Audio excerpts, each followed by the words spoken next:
radio for the masses. Headline edition, July 8, 1947. The Army Air Forces has announced that a flying disc has been found and is now in the possession of the Army. If the game is rigged, change the game. Game changer.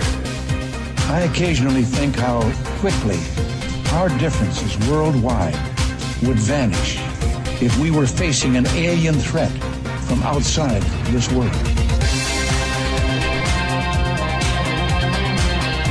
This is Fade to Black with your host, Jimmy Church, on the Game Changer Radio Network and KGRA, the Global Radio Alliance.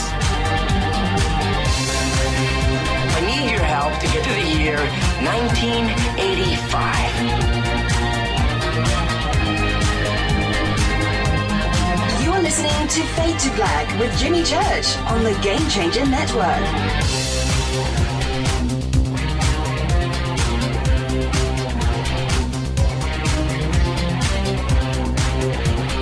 Good evening. How you doing? Fade to Black.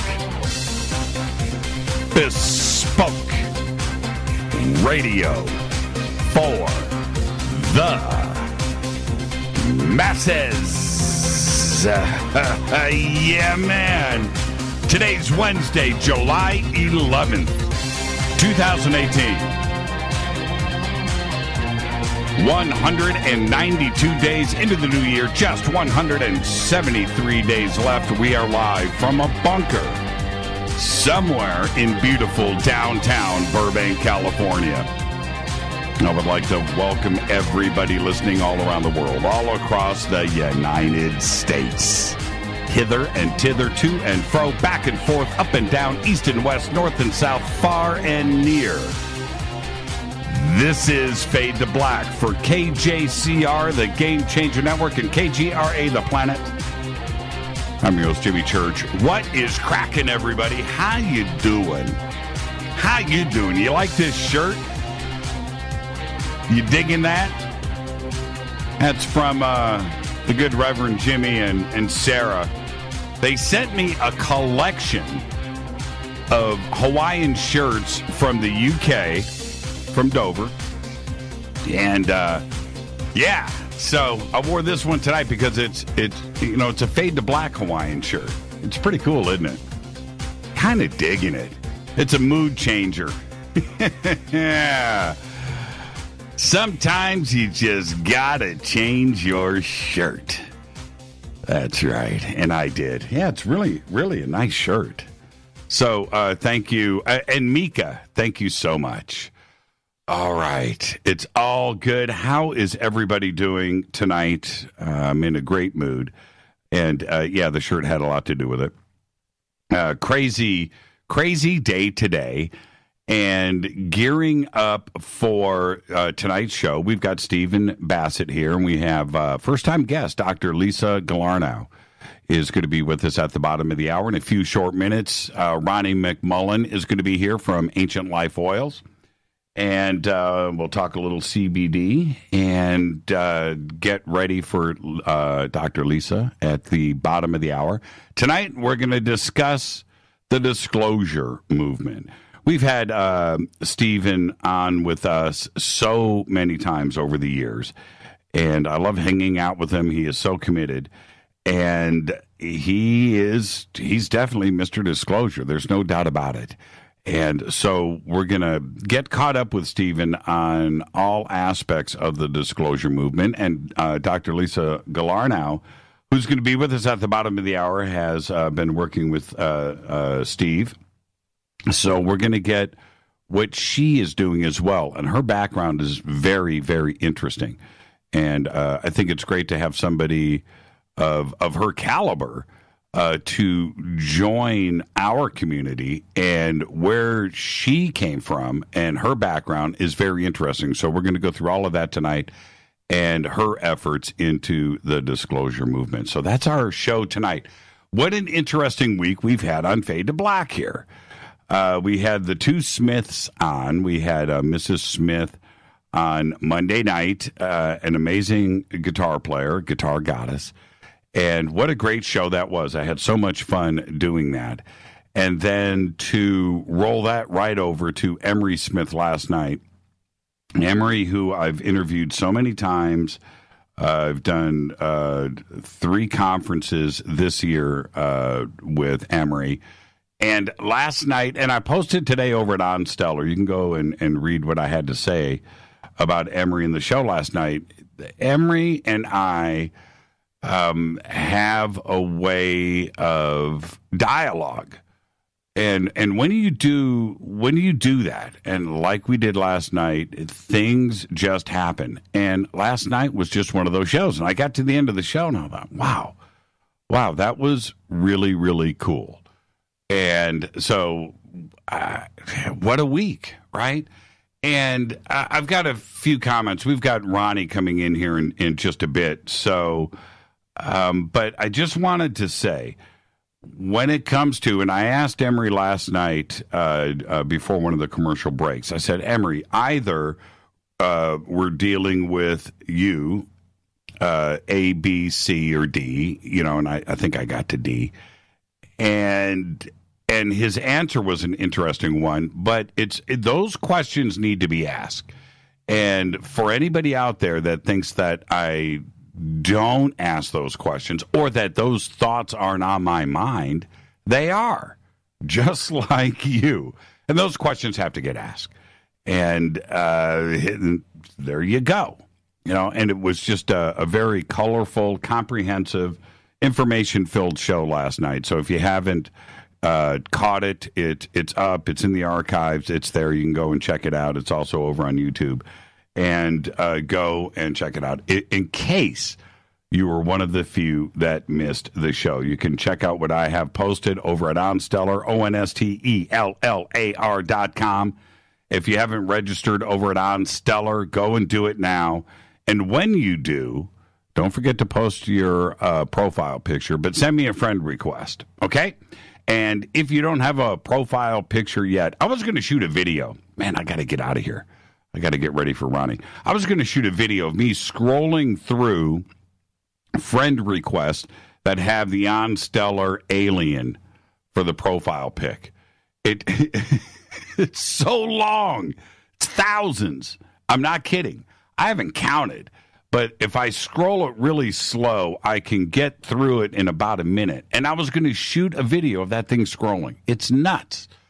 And I know that there are so many out there that sent me friend requests, and they're going, hey, man, what's up with this church guy, right? Well, I'm telling you, upload something. Upload an image there so I know that you're not a bot. Just post something. I don't care. Post a picture of your dog, your cat, your refrigerator. I don't care. But if you do that, I'll reply. Okay, it's really that simple. Okay. Let's get to everything that I've got to get to tonight. Okay, breaking news. The head of the project sector at the Ministry of Antiquities, Wad Abdul Ilah, revealed, this is in Egypt, Giza, revealed the plan to be used to lift the 30-ton sarcophagus and transfer it to one of Alexandria's archaeological sites. Abdul Ilah said today, and I'm quoting here, that the plan consists of 2 steps. One, the first is filling the area surrounding the sarcophagus, then lifting the sarcophagus by a tow truck in a scientific way that does not harm the antiquity, end quote. Now put that in your pipe and smoke it. Unbelievable. What is in that sarcophagus? I cannot wait. I just cannot wait. All right. Also, right now, 20% discounts on all offerings from River Moon Coffee. It's very simple. Use the code Coffee Break. Promo code Coffee Break. 2 words, Coffee Break. RiverMoonCoffee.com. Go and get yourself some. And it works with Fade to Black Blend. And if you haven't gotten Fade to Black Blend yet, haven't tried it out, go and do it, 20% discount. If you have, now you've got an extra discount, and you know how good it is. You know you want some. Go now, RiverMoonCoffee.com, promo code Coffee Break. All right, now let me get to everything I want to get to before Ronnie gets in here. Ronnie McMullen, which is, happy birthday to today, Lil' Kim is 44. That's right. Also, today, fate or not, and friend, Michelle Harris is 29 years old. Happy birthday, Michelle. I know you guys are tearing it up tonight. And next year, on Fade to Black, next year, Michelle will get that 29-year-old birthday shout out to as well. Happy birthday, Michelle. Give my best to the family. All right, on this day in history, OTD 1979, Skylab, America's first space station, comes crashing down onto Australia and into the Indian Ocean after only 5 years after the last manned Skylab mission ended. Now, check this out. No one was injured, but it was launched in 1973. So you do the math. That's nuts. And I love Skylab, too. It was such a part of my childhood. All right, Fader fact. Helmet. Now, this is a Fader fact that I'm going to bring Ronnie McMullen on here in just a second. And I'm going to give you this Fader fact. And I'm going to ask Ronnie about it, number one. Number two, I want to know tomorrow on the show if you are going to repeat this Fader fact to a friend. Okay? Are you ready? Helmut Simon, the man who found the 5,000-year-old Otzi the Iceman in 1991, was also found dead, frozen in ice in 2004. Some things I just have to share with you. I have to. Is that the craziest Fader fact ever? Somebody wants me to put together a book of Fader facts. What I think I'm going to do, it's a lot of work because I've been doing it for years and years, but I have everything archived. And I'm wondering, maybe we should do maybe something on the site, on the website, and archive them there for everybody. But maybe I should put a book together. I think it would be rather interesting, but it would have to be updated all the time. I guess if you did an ebook, you can update an ebook electronically, right? And then you can, I got to think about that. Do a PDF version, a downloadable version, and then we just update it every day. And then you could update the last page and just add it. Yeah, you could do that. Something to think about. Coming up after this short break, Dr. Lisa Galarneau is going to be with us. And a little bit later on tonight, Steve Bassett is going to be here. I'll be right back. Stay with us.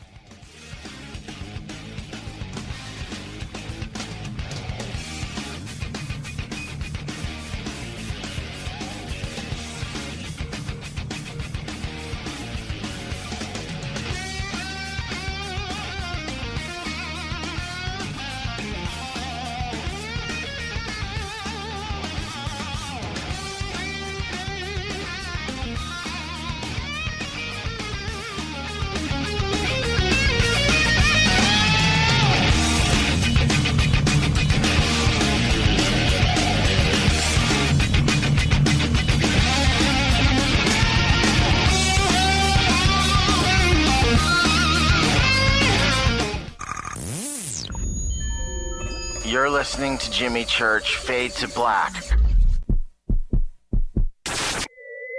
Fade to Black will now pause for alien identification. The station that talks the net. KGRA Radio. When you take the beans from Central America with dashes of Indonesian and African mixed in and then roast it to the dark side of Fade to Black, you create the ultimate brew of fringe. Introducing the Fade to Black blend from Rivermoon Coffee. Yes, Rivermoon's darkest customized roast was created for the love of Fade to Black. The alchemy of masterful roasting and smoking the beans is in every sip of this full-bodied, dark Java. I need my coffee dark, deep, with distinct bittersweet chocolate highlights, just like the bunker. Leaning further into the darkness of the roast is Fade to Black blend from Rivermoon Coffee. Just click on the banner at jimmychurchradio.com and use the promo code F2BBLEND for 15% off of your order today. Go Beckley Teppy. What can I say about the most popular tea on the internet? And what do customers say about Life Change Tea at getthetea.com? A lot. But by federal law, we at getthetea.com cannot make claims to how this product can enhance your health. We cannot even post our testimonies without being in compliance. So how do we get past the hump? Try our products at getthetea.com and see for yourself. You can send us a testimony, but we just can't post it. Bummer. Our products are GMO-free and organic. We pride ourselves in being the best we can be, and we urge you to take charge of your health. We're 11 years strong, and many of our customers have shared their successes with friends and family. Protect your colon. Log on to getthetea.com. That's getthetea.com. Getthetea.com. Getthetea.com. 9 out of 10 geneticists agree. Fade to Black is not your father's radio show on the Game Changer Radio Network and KGRA, the planet. Win big with KGRA this summer. Tickets and hotel accommodations to the biggest conferences, autographed books and DVDs, chances to win all-inclusive conference cruises, and private dinners with your favorite KGRA hosts. Click the contest tab at kgraradio.com for your chance to win big this summer. Your contact for the best alternative talk radio on the planet. kgraradio.com. Hi, this is Rob Reiner from Anvil, and you're listening to JimmyChurchRadio.com. What's up? I'm Chris. What up? This is Kyle Massey, and you're listening to Jimmy Church Radio.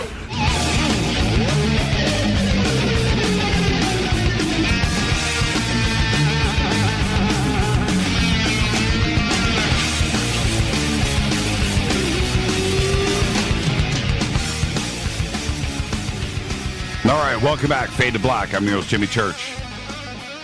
You can follow me on Twitter at JChurchRadio. And we've got Dr. Lisa here. You can find her, Dr. Lisa Galarneau, right there on Twitter. She's up there.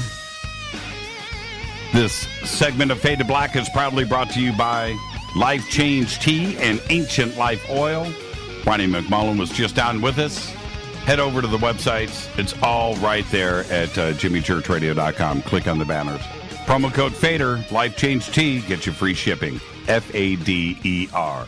Dr. Lisa Galarneau is a sociocultural anthropologist, futurist, media scholar, and contact experiencer since childhood. Lisa began her career as a linguist in the U.S. Army, followed by undergraduate and graduate work at UC Berkeley and the University of Waikato in New Zealand. She spent 25 years in the tech industry working on groundbreaking and award-winning projects related to the internet, media, video games, virtual worlds, and a number of community and educational projects. In recent years, she has worked as a design researcher on projects for Microsoft, Amazon, dozens of other tech and media companies. Lisa has been in constant telepathic contact with her team of guides for the last several years and has been assisting with disclosure, exopolitics, exoconsciousness efforts using her wide range of psychic, creative, and technical talents.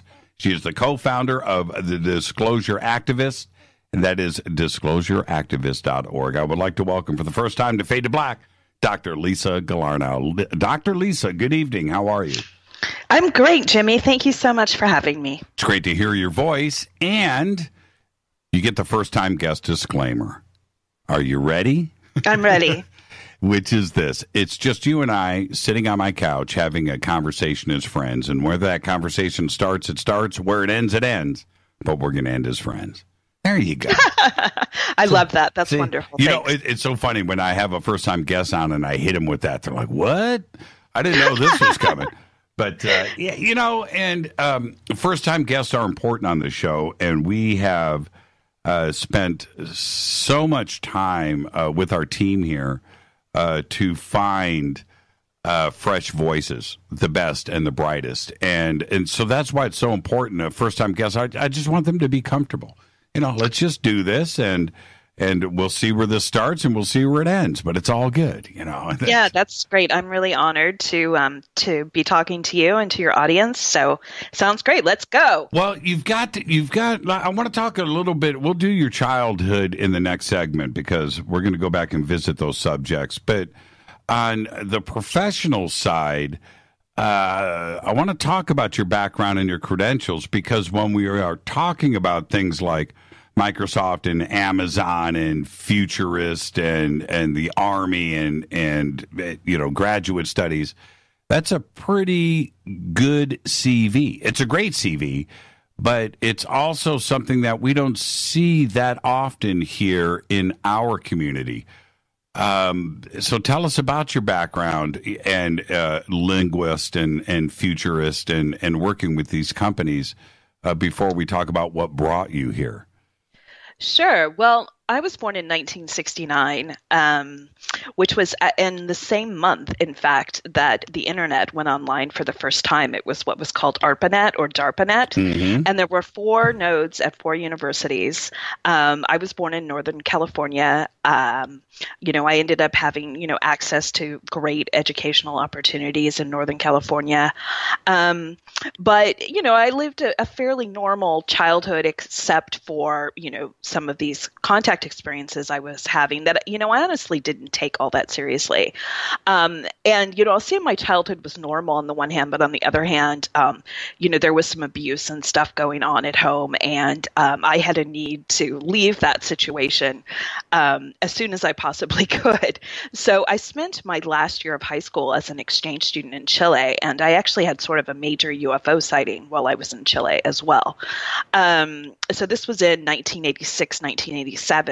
And then when I came home from Chile, I graduated from high school, and almost immediately within a couple of months, I had joined the Army as a linguist, which is something that smart kids who, are joining the military, have the option to do or did at that time. Mm-hmm. And because, it was the Cold War era, the official Cold War era, I was given the option of a couple of different languages. I already spoke about 3 languages at the time. So I scored, quite well on the entrance exams and that sort of thing. And they offered me the possibility of learning Russian. So after basic training, I went to the Defense Language Institute in Monterey, which is very well known, for being a facility for people who are learning languages who are in any branch of the armed services. And the sign out in front of our barracks said, "We're learning Russian, so you don't have to." Oh, nice. And we wore T-shirts around that said that sort of thing. But I only spent about a year and a half in the military because I ended up being injured, and they offered me the opportunity, to be discharged. And I decided at that point I was ready to, start going to college because, my kind of working class family was all about the education. So I was very focused. And in fact, my grandfather only went to school through the 2nd grade. He was from Arkansas. So it was a big thing, education in my family. So I spent a while at community college in Sacramento. I then transferred to UC Berkeley, where I had no idea what I was going to do with myself. But I started out studying linguistics, switched to Slavic languages and literatures, and was studying Soviet culture and propaganda and just all this kind of stuff related to the Soviet Union.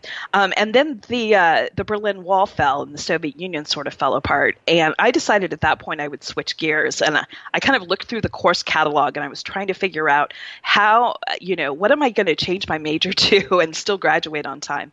And it turns out I had taken a ton of anthropology classes, and a lot of them were related to spirituality and religion and the geography of religion and spirituality and cosmology. And, I was just kind of trying to figure out how it all worked and how my experiences fit.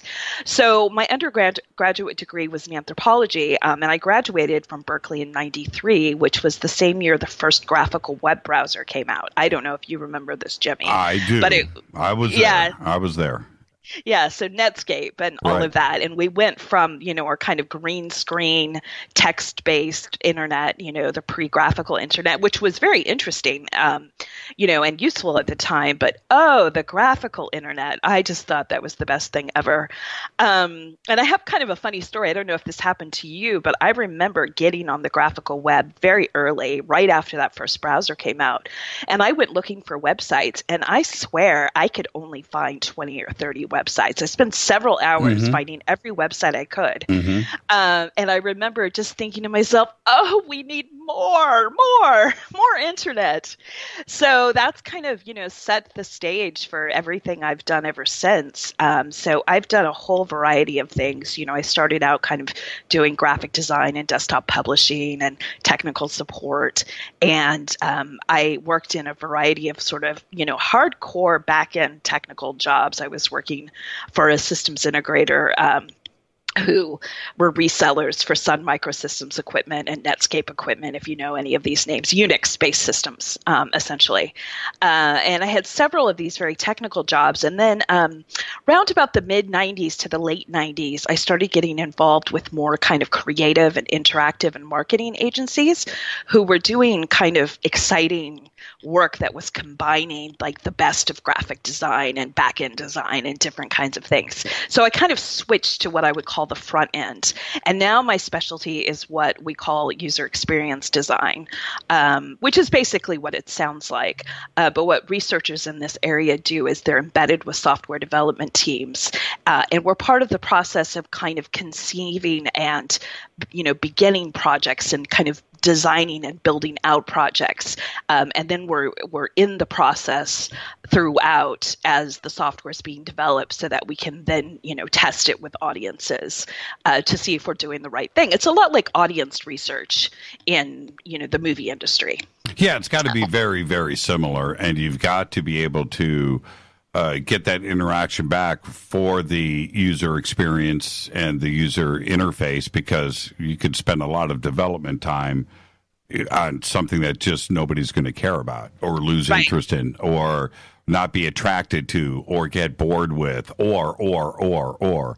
Yeah, you've got to go through that. There's no test early and often. Yeah, that's exactly it. Because that is exactly what happens, and it's a small investment to make, and it can have a really great payoff. The reason I personally enjoy doing this work so much is that I spent a lot of time working on projects I worked for TowerRecords.com for a while before Tower went belly up. And, I was finding it really difficult to get, the other executives that I was working with to kind of do the right thing by the user. And I found out that, coming to them with tangible evidence about what users were experiencing, what their problems were, and what they were trying to do was the best way for me to have an impact. So I find it's actually quite strategic work, even though it might not seem so. And it's very satisfying. I'm an advocate for the user it's called voice of the customer research. So I'm an advocate for end users. And the whole time my job is to say, this works great. This doesn't work great. We can do better. Let's do better. So so that should give you an idea of the kind of work that I mostly do. But I also do other kinds of research. I do insights research. I did a lot of work in the cloud computing space, which I used to call the big database in the sky. And I've done a lot of work in video games and virtual worlds. My doctorate was all video game related. I'm a gamer going back to probably age 11 with Pong. So I really got bit by, the kind of gamer bug. And I was extremely interested because my master's degree is in education, and I was very interested in online learning and this kind of thing. And I was looking for really great examples of online learning and couldn't really find them. And then I was looking around me at all of these game spaces that people were playing in, and I was thinking to myself, wow, people never read a manual. They just somehow learn the mechanics of these very complicated games just from each other. That's right. So I decided that I would study that for my dissertation, and I did this through the University of Waikato in New Zealand.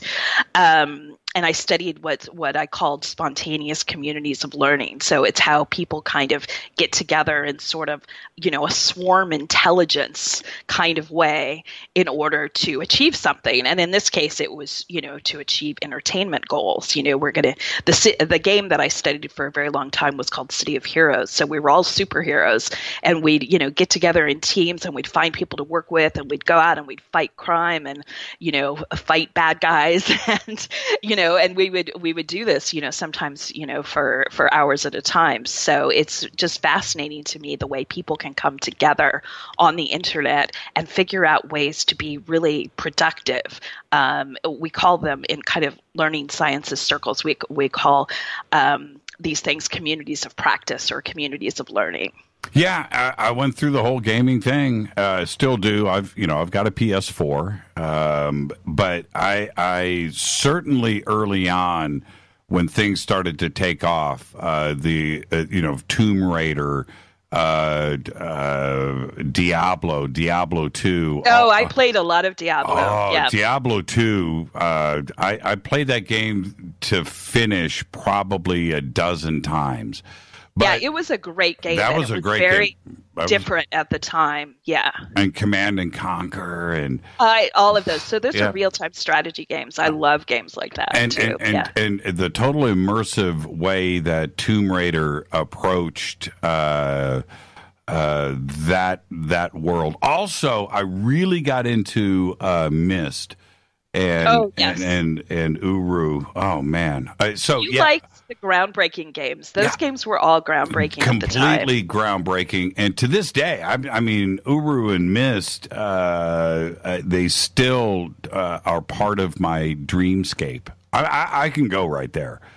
But this is where I know what you mean. When you play these games so much, and then you're dreaming about the games, and then you're waking up with a new solution to something you're trying to solve. Oh, yeah. You should have ridden in one of my cars when I'm driving the streets of L.A. after playing Gran Turismo for 8 hours.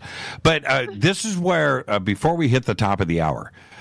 This is something else that is interesting for you in your career, in that quantum computing, parallel worlds, and what is going on in that aspect with the qubits, and these CEOs and heads of corporations up there in Silicon Valley, over the last couple of years have started to talk about this binary world, the simulated universe, the possibility of us living in a simulation, and still that hasn't stopped. Did you get involved in any of that chatter in your work environments? Well, some of that I can't tell you, Jimmy. That's why you're on the show. But I will tell you that there is some very interesting work going on that's at the kind of intersection of what I might call consciousness science and the work that I do with the Dr. Edgar Mitchell Foundation for Research into Extraterrestrial and Extraordinary Encounters. They're also called FREE. Which was founded by Dr. Edgar Mitchell, of course, who also founded the Institute for Noetic Sciences, who are a consciousness research organization, a scientific organization like FREE. And it turns out that there are organizations like Google who are very interested in these kind of new interfaces. If you think about augmented reality and virtual reality, and this actually goes back a little bit of time because Deepak Chopra was made a couple of games for the Kinect, the Microsoft's Xbox Kinect, when it first came out, that were relying on kind of neurofeedback principles, and so they're looking at a lot of new kind of interfaces. There's one thing that just came out recently, that there's a company that's developed something that's an interface for your other devices, but where you don't have to speak a command. You can just say the command in your head. Mm-hmm. And it will activate the device. So, I know about some of the projects like that a little bit more, from a technology perspective. But I've certainly done a lot of research and have a fairly I'd call it a general understanding, but a conceptual understanding of, this idea of the multiverse and multidimensionality and kind of where we fit in all of that. And I tend to think about all of these things like consciousness. Consciousness to me is the cosmic internet, and we are all nodes on the, the internet, or, it's kind of like, the fact that I talk to my team of guides, using consciousness as a vehicle, everyone is capable of doing this. And, so my metaphor is usually, well, it's like people who had ham radios in the day. And, somebody with a ham radio would say, oh my God, I started talking to someone in Timbuktu and it was so great. And everybody's like, what? How is that possible? But dude's got a radio and he's talking to all sorts of people. Or my grandfather had a CB in his pickup truck and we used to talk to all sorts of people. So, it's very much that same, kind of paradigm.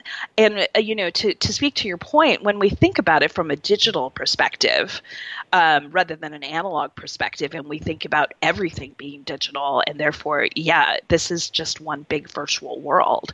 And there are people who are developers and programmers and producers and artists and all kinds of people who work on our project, this virtual world.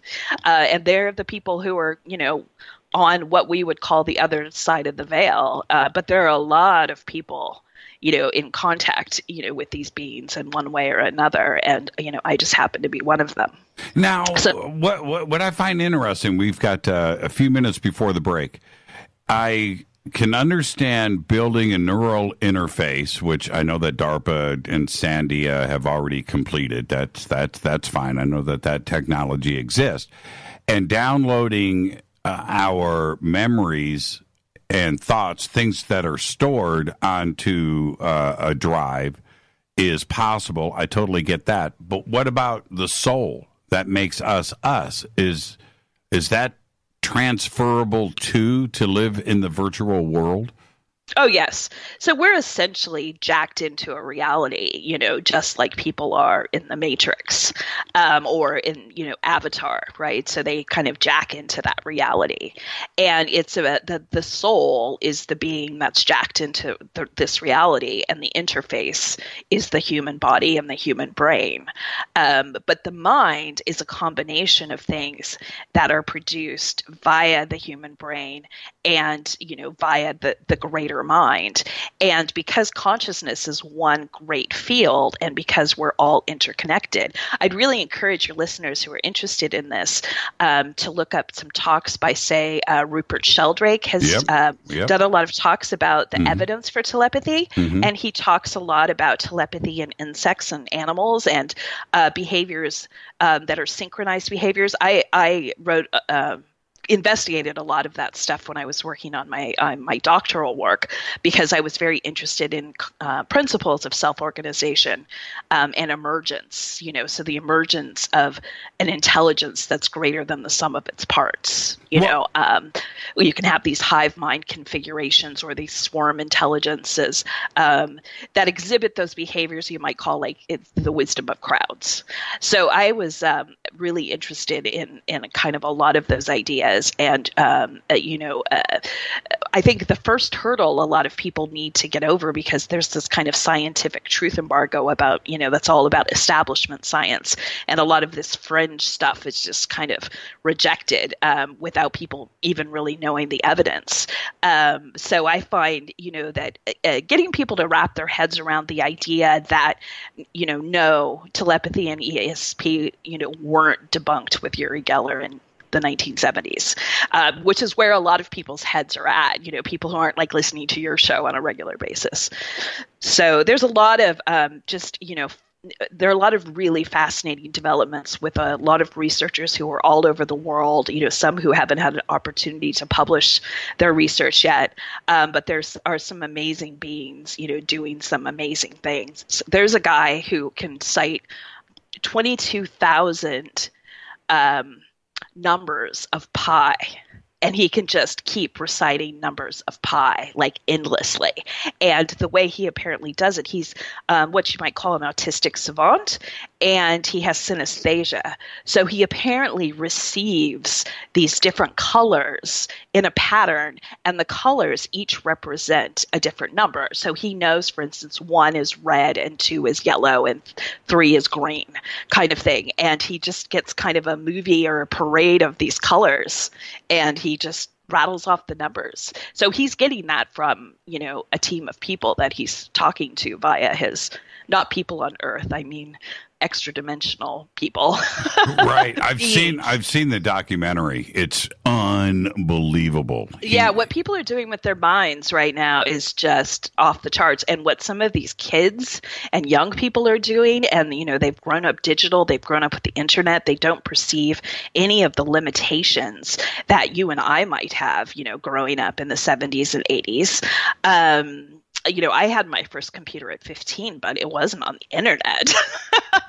So, when people have neuroplastic minds and when they grow up with these digital technologies, it's literally a quantum leap, beyond what a lot of other people might be experiencing, which is exciting for humanity. And, I'm really happy about it. We can solve our intractable problems, and then we've got, generations of people, who are being born and who are growing up, who are world changers and, game changers, as your radio network is called.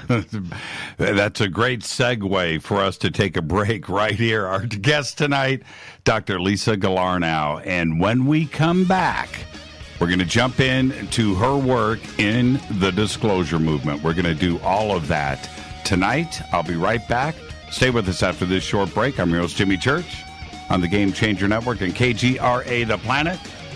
More with Dr. Lisa Galarneau right after this short break. Stay with us.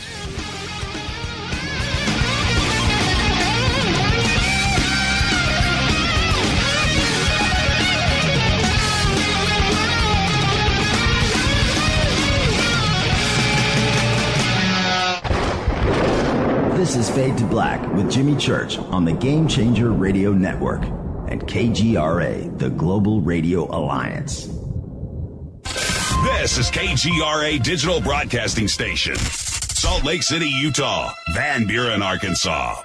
Does your basement or crawl space have a damp, musty smell? Well, watch out! That's a sign of too much moisture and not enough ventilation. And that can mean increased mold growth and the buildup of harmful toxins and gases. Don't bother with a dehumidifier. It just circulates the same unhealthy air. Now there's a better way to remove these dangers and odors. It's with the computerized Wave Moisture Control Unit that reduces moisture and expels pollutants. We replaced our old dehumidifier with the Wave unit, and in only 3 weeks, our basement is dry and the musty smell is gone. Wave units require no maintenance, no buckets of water or filters, and costs only pennies a day to run. Breathe better, live healthier with an affordable, no-maintenance Wave unit. Call 888-717-WAVE, 888-717-WAVE, or visit dryhealthyhome.com. Dryhealthyhome.com. Ride the wave. Wave Home Solutions for a healthy, comfortable home. Hello, I'm Katie, and you're listening to my main man, Jimmy Church, on jimmychurchradio.com. Hi, this is Ray Hobbs here, repping the planet, and you're listening to my good friend, Jimmy Church, Fade to Black, on the Game Changer Network and the KGRA Digital Broadcast Station. This is Toby Kebbell. You're listening to jimmychurchradio.com. Don't hurt me, Jimmy. I'm only little. Hey, I'm Adrian Grenier. And this is Ari Gold. We're the Honey Brothers. Yes. We are of the Honey Brothers. Hey, I'm Adrian Grenier. And I'm Ari Gold. We're the Honey Brothers. And you're listening to Jimmy Church. The Revolution. This is Micah Hanks of the Gralien Report, and you're listening to Jimmy Church on Fade to Black, across the globe on the Game Changer Radio Network and the one and only KGRA Radio, The Planet.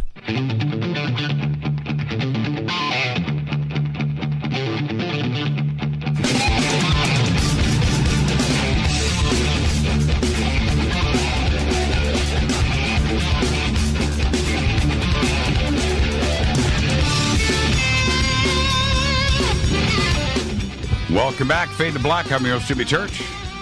Our guest tonight, Dr. Lisa Galarneau.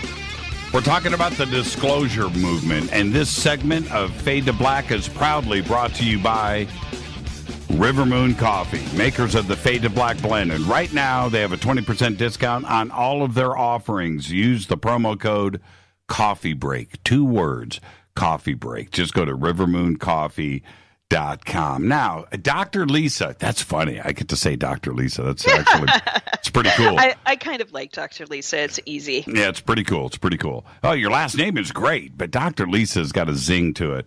The disclosure with your career and your background, something motivated you into our community and to start moving forward with the disclosure movement. What caused that?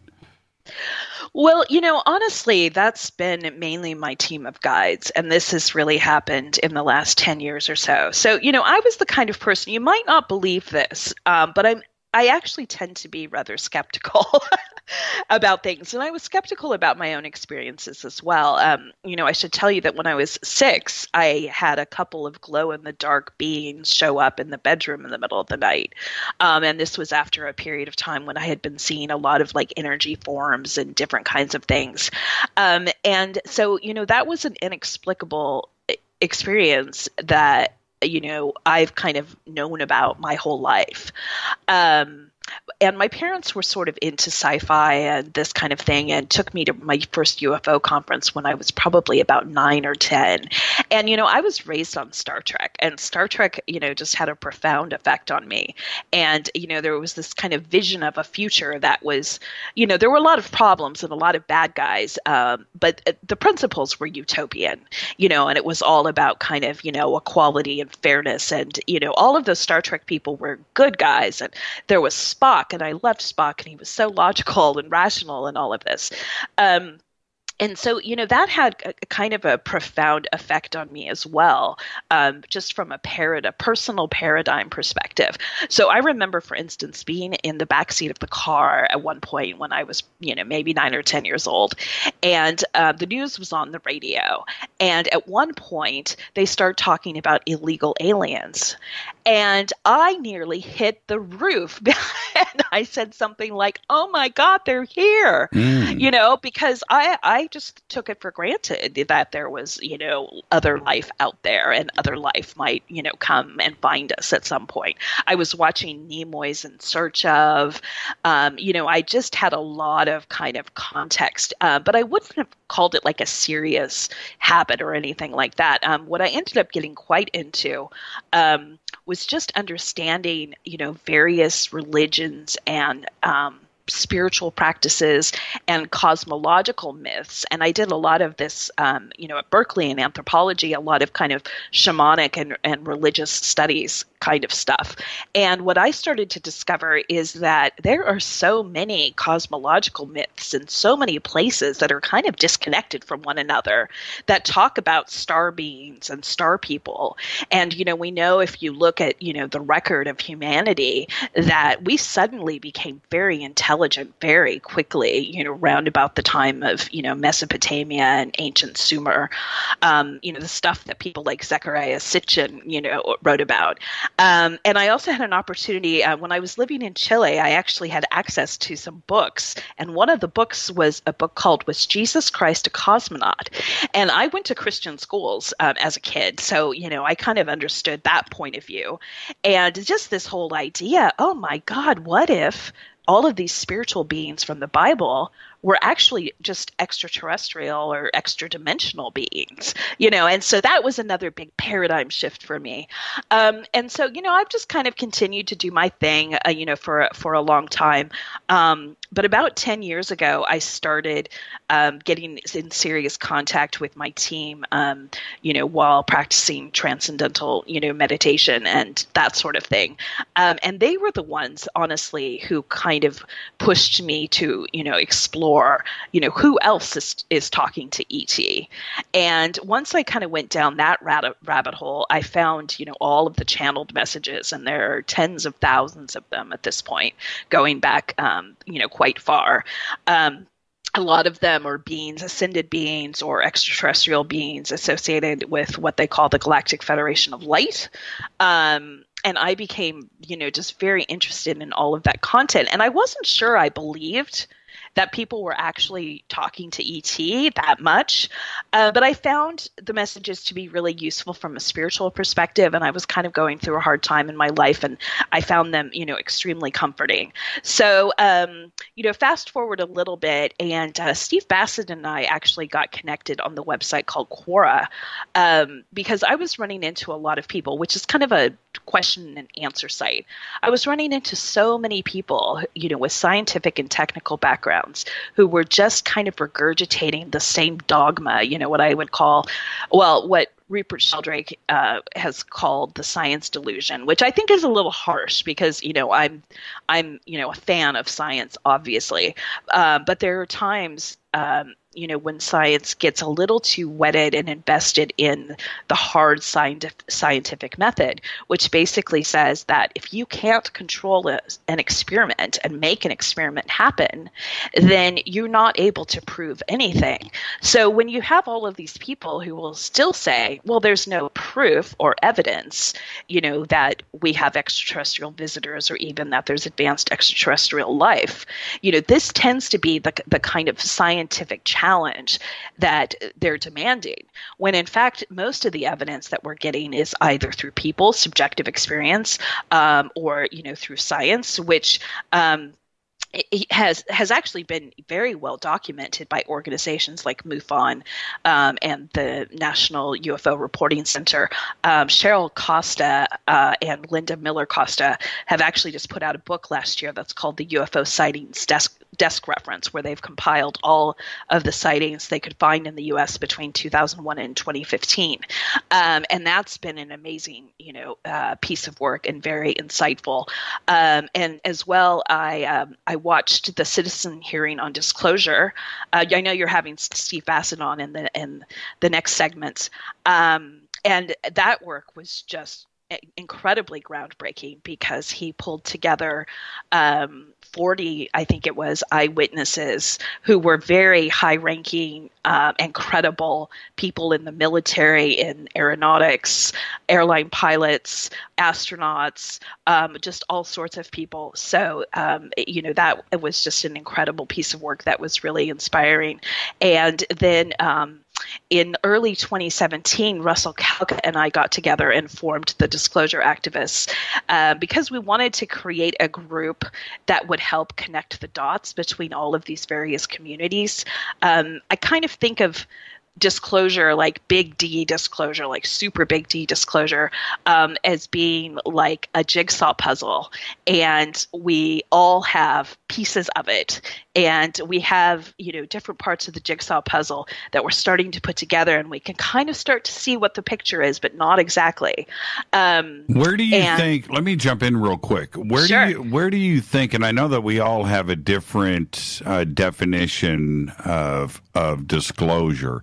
There is a very personal connect for everybody in this community, what brought them here, and disclosure means different things to everybody, and I get that part.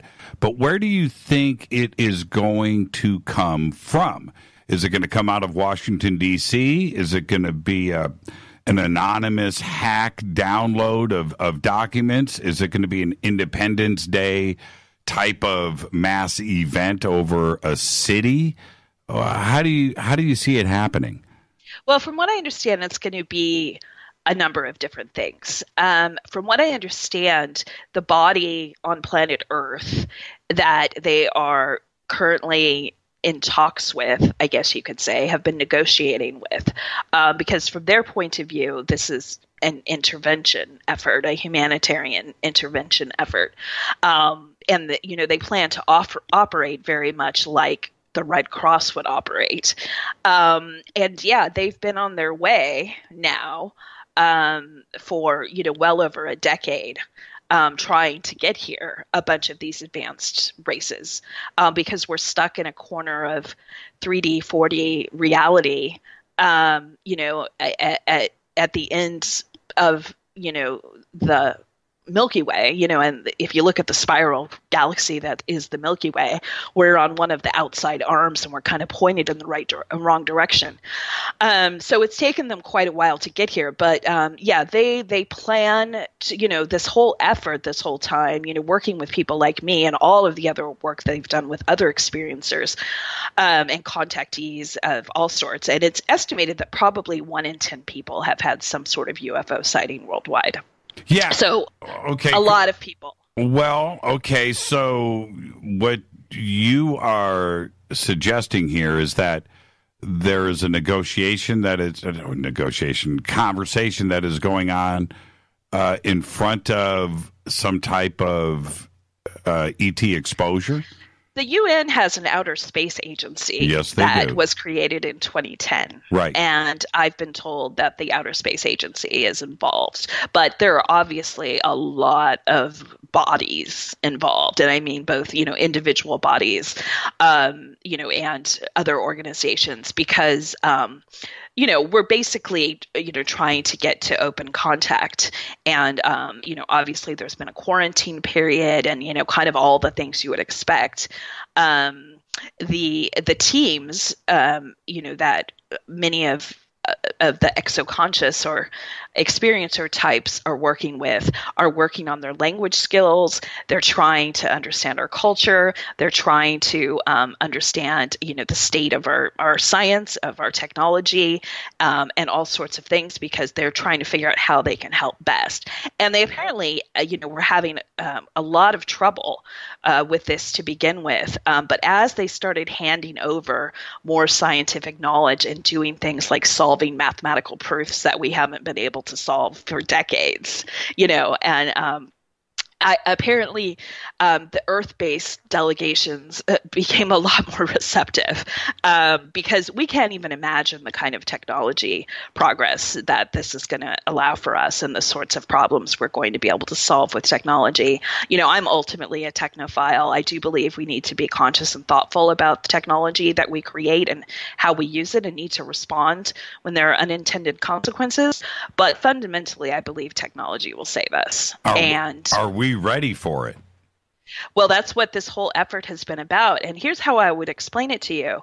Even though I might talk about these beings being ET, if you go out and you look at the data, it turns out that up to 28% of people worldwide will say that they've heard voices inside their head at some point or another, voices that they're not sure who it is, or they think it's God, or they think it's Jesus, or aliens, or they think it's angels, or they think it's fairies, or, in Buddhist countries, they might think something else. In Hindu countries, they might think something else, because the whole effort has been about raising consciousness, raising vibration, trying to get people thinking more positively, helping people heal from trauma. I'm a trauma survivor myself, so a lot of the work that my team does with me is you basically talk therapy, 24/7. Whatever problems I'm having, they're there. They're very sympathetic. They're trying to help me solve my problems. So it's been a really positive experience for me. And, just if you don't mind, if I circle back to FREE again, the Dr. Edgar Mitchell Foundation, the data from their study of experiencers, which includes about 4,000 experiencers, I think, at this point, 85% of the experiencers talk about those experiences being extremely positive and things that they want to continue to experience. So even though a lot of different people in our world have different ways of talking about it, a lot of people are having the same kind of experience. Does that make sense to you? But there's a huge number of people who would say it's Jesus they're talking to. And, that might be true because, there's something called a Christ consciousness, which is a whole bunch of beings who are aligned with kind of that message and that way of being. But, the way I kind of parse it all, because it can be so confusing, is, I look for things that are positive, things that I can kind of see the light in for the most part. When I'm looking for, spiritual content or disclosure related content that I can kind of relate to. And there are a lot of people We have several advisors as part of the disclosure activists.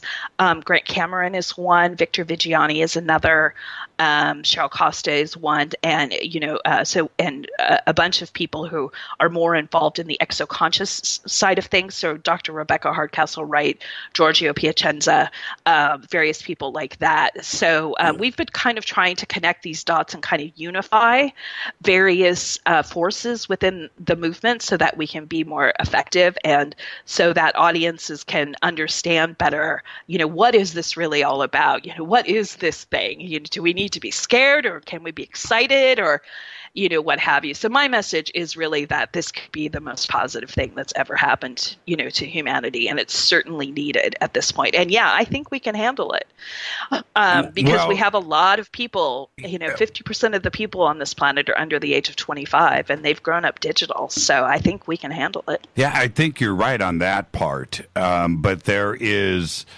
when we look at things like Christianity or the Muslim side of things and world religions, how that we're talking about, 3 billion people right there on this planet, right? In 2 or 3 religions that may or may not react in a positive way.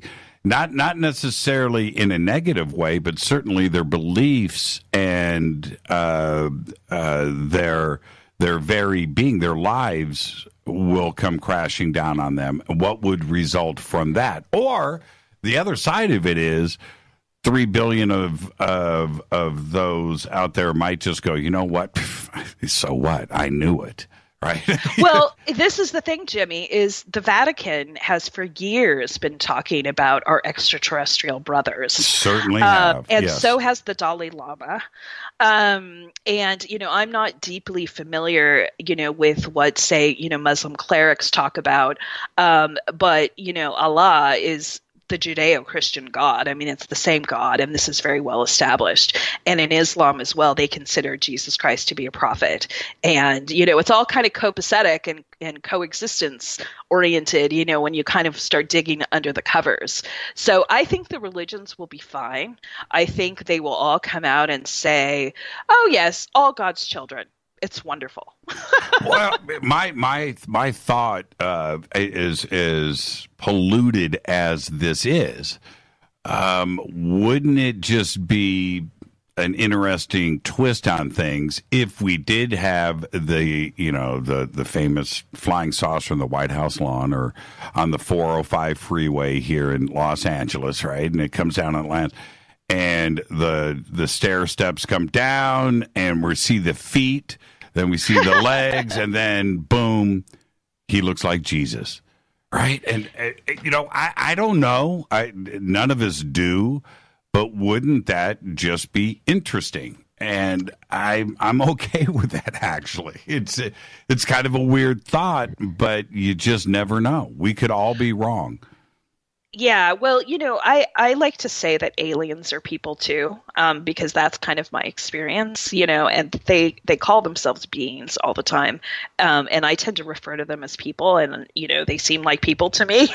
And we will find that most of them look very much like us. And the reason for that, of course, is that if you look at humanity as a species, Homo sapiens, or even some of the other hominids that there have been over time, there's a qualitative difference, an order of magnitude difference between, say, us and most of the animal species on our world. I mean, in terms of how we use language, in terms of how we use tools, in terms of the complex civilizations we build, very, very different from most animal species.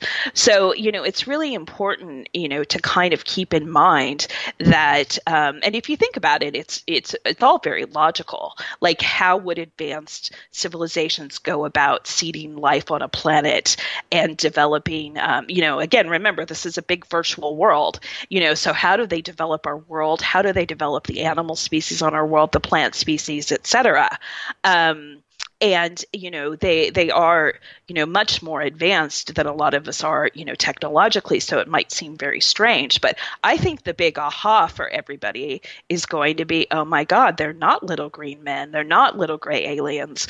These beings who are here to help us are basically just like us. And at some point, some people might have called them creator gods. They like to call themselves with me master geneticists.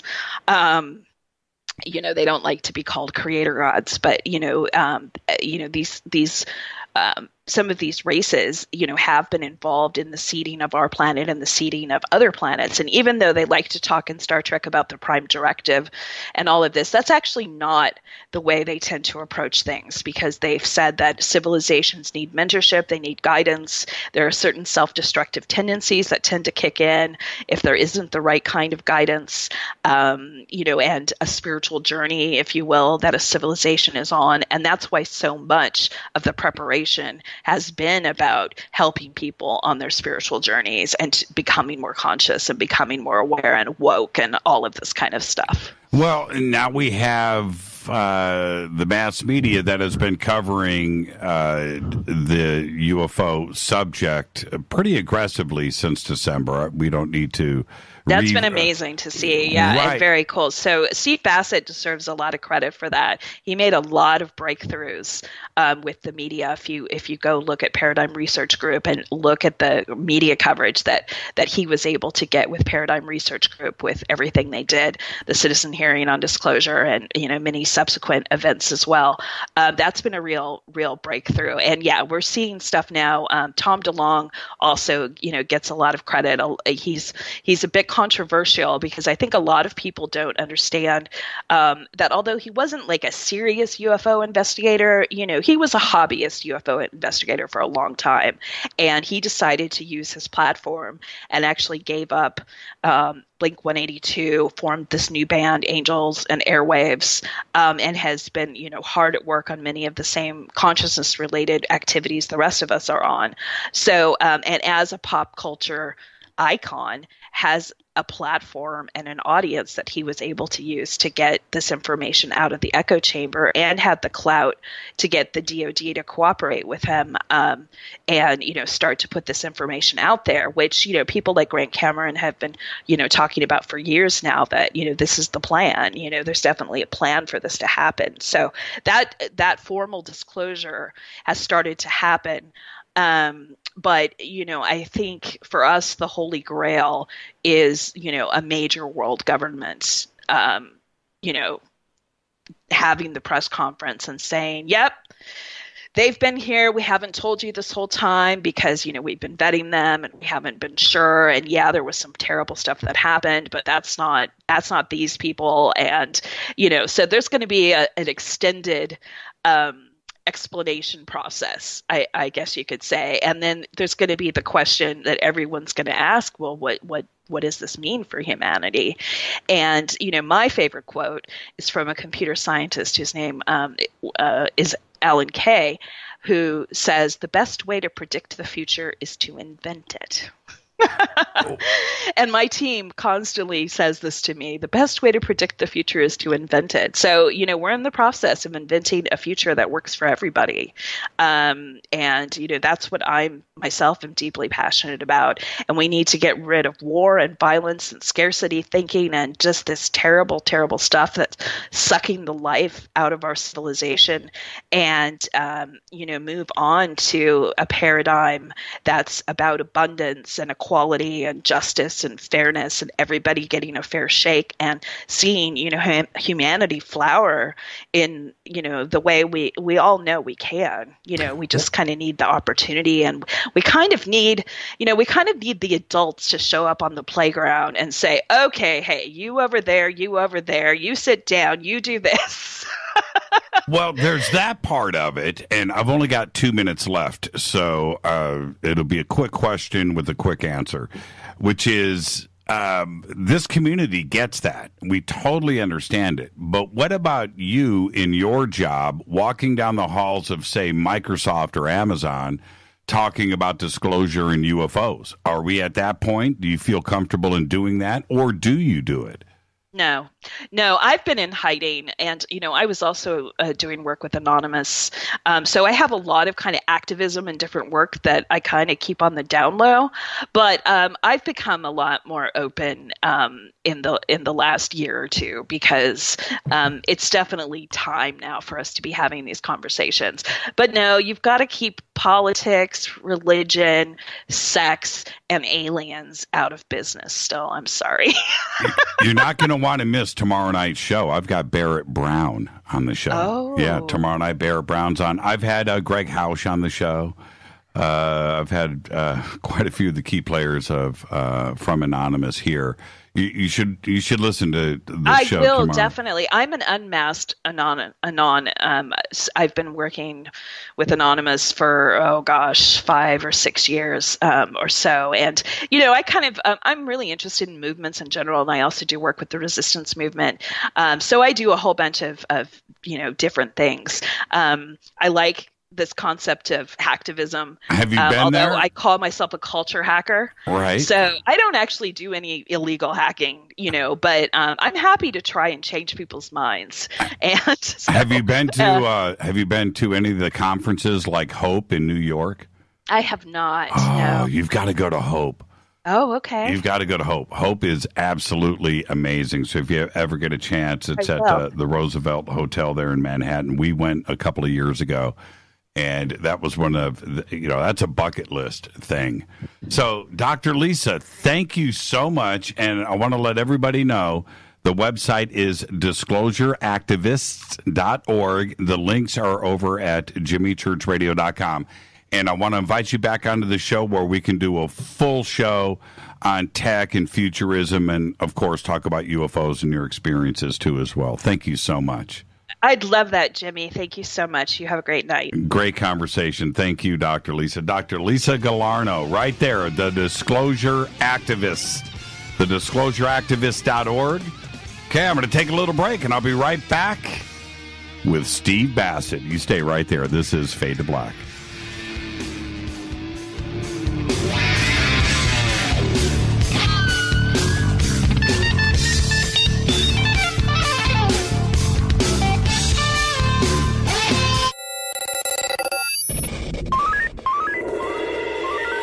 Way out here, we listen to Jimmy Church.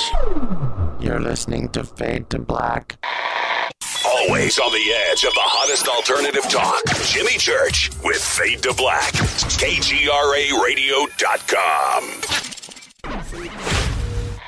¿Qué tal, mis amigos? Yo soy Mario Carson, el tiburón, y los invito para que escuchen a mi buen amigo Jimmy Church Radio. ¡Claro que sí!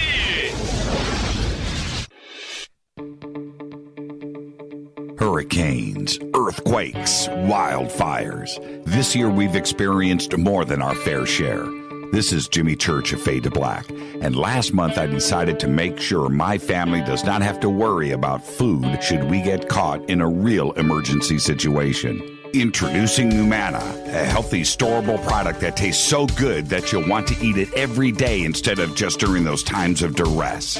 All Numana products have a 25-year shelf life, are MSG and GMO-free, no preservatives, and are made in America. With the Numana pack in your home, you'll be able to sleep at night knowing that you've protected your family. Not only have I tasted and tested, I own it. Now you can too. Just click on the Numana banner on jimmychurchradio.com and use the promo code Jimmy when you order. In addition to a discount, we'll send you an autographed Fade to Black t-shirt. Seriously. Go Beckley Tappy.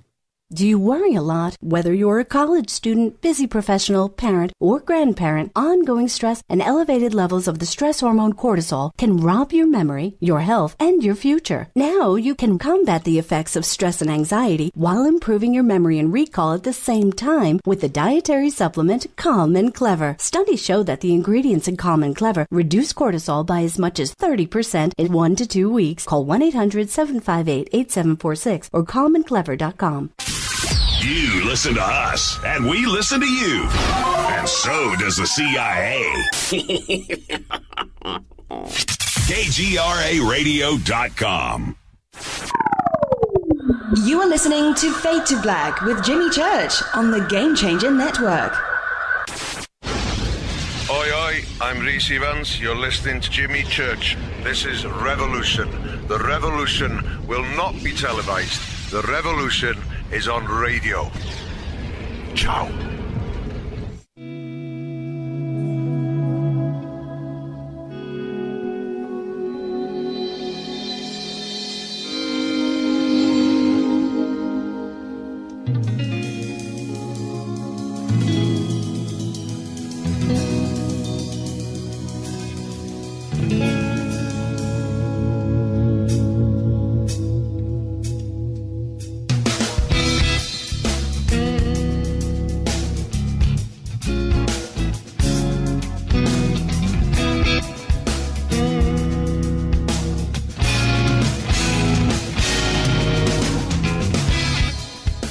Welcome back. Fade to Black. I'm your host, Jimmy Church. Follow me on Twitter at JChurchRadio. You can follow Steve at Steve Bassett right there, Paradigm Research Group.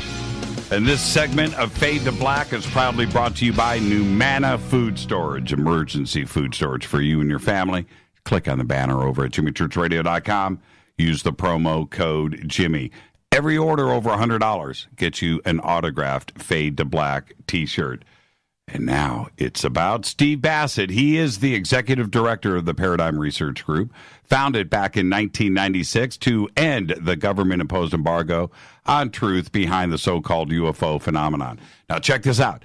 He has given over 1,000 radio and television interviews. Tonight will mark 1,002, and I would like to welcome back to Fade to Black, the one and only Steve Bassett. Steve, good evening.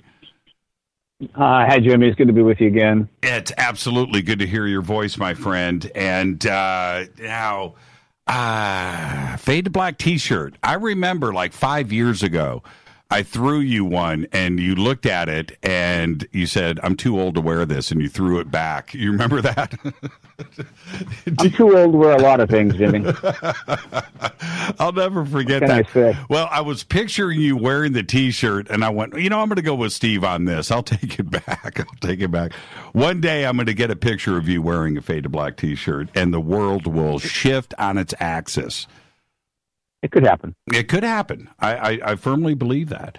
Now, Steve, the disclosure movement, you are the disclosure OG. And before you ask me what OG means, that means you're too old. But you are indeed that for our community. That's, we look up to you not only for your words, but for your effort too as well. Where do you think we are today after, over 20 years doing this activism? Steve, where are we today?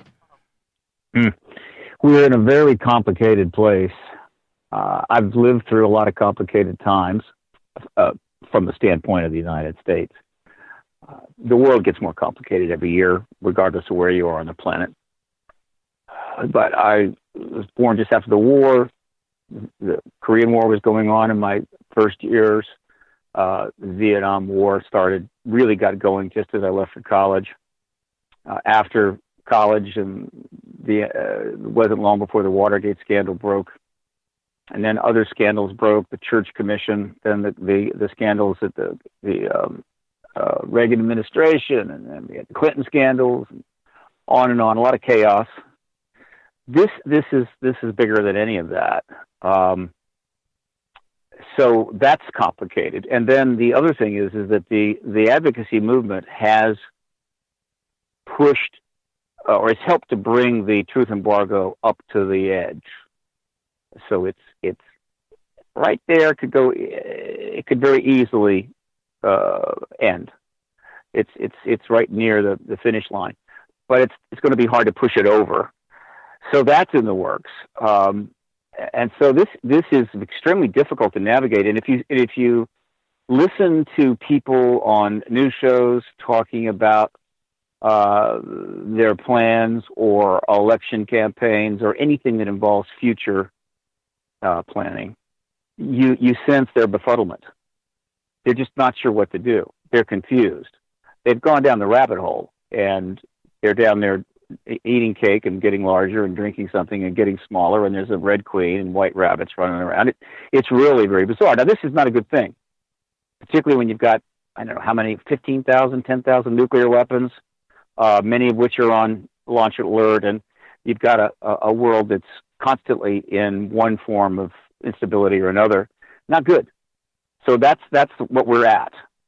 Now, the fact is that when you have times of chaos, sometimes extraordinary things will happen because the normal routines are disrupted. Right. Certain barriers are dropped. So it wouldn't surprise me if that actually contributed to the embargo finally ending. But the ending of the truth embargo is a non-trivial thing, as you know, Jimmy. It's not going to be easy right up until the day it happens. There are just so many conflicting views on it and internal dissent within our own government.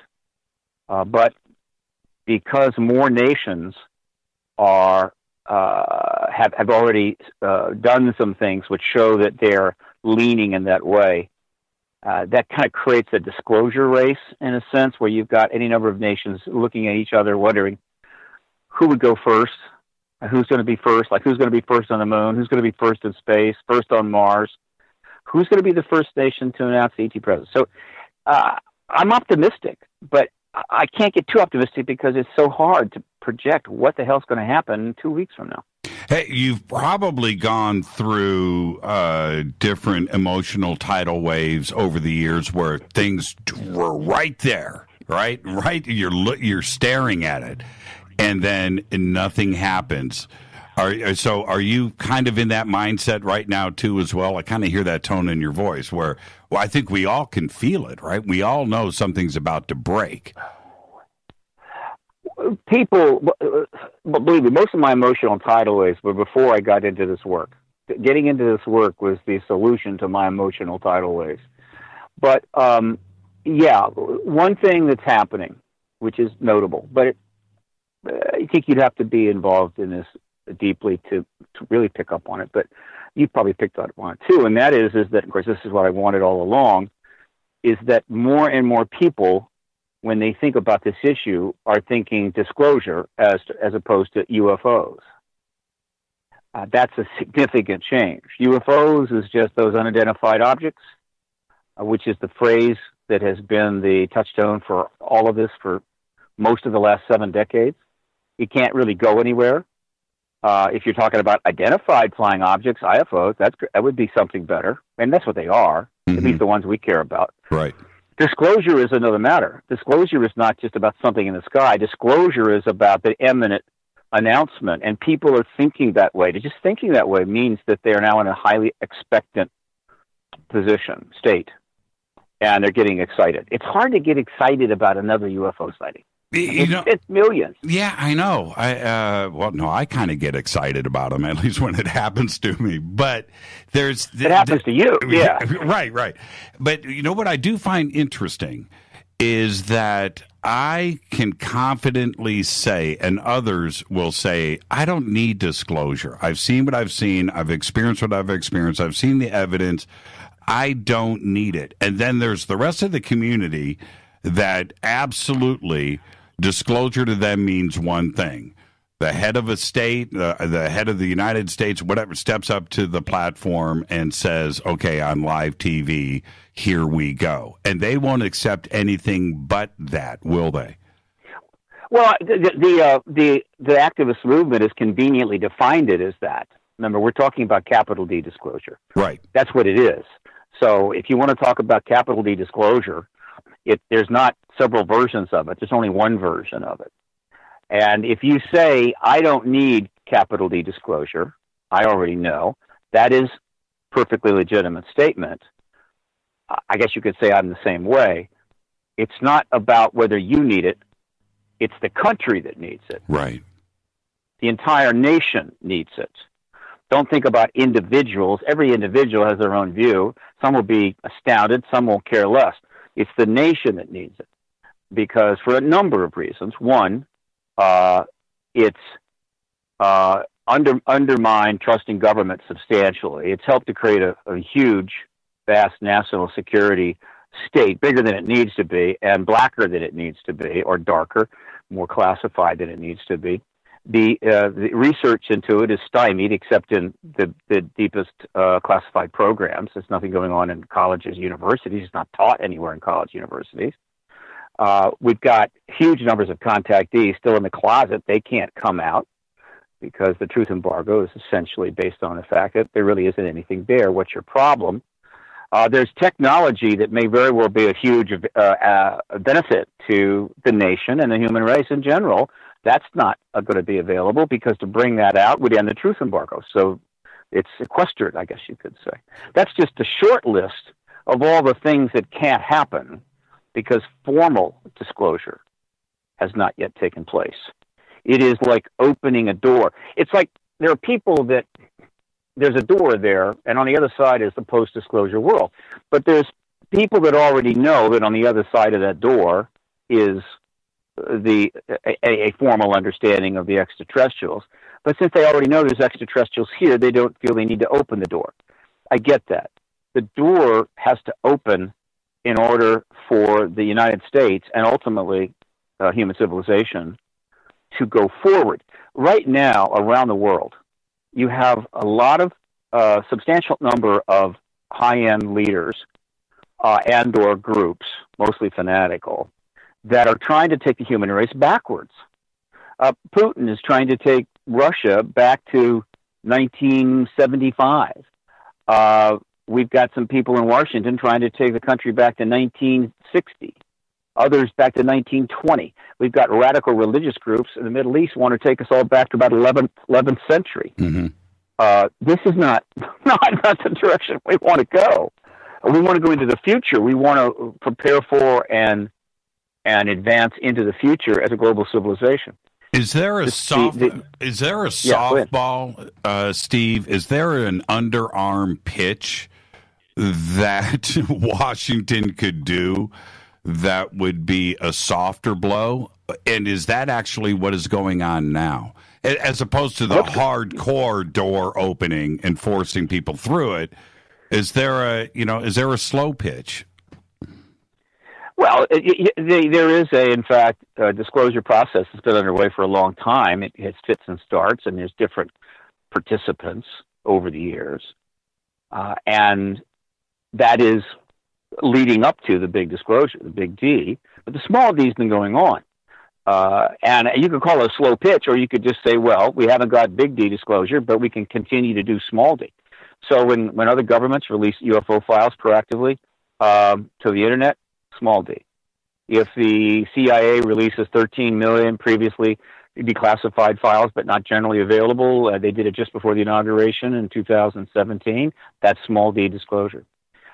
So that is happening without question. And in the past, there have been some strong times, but they were truncated by historical events.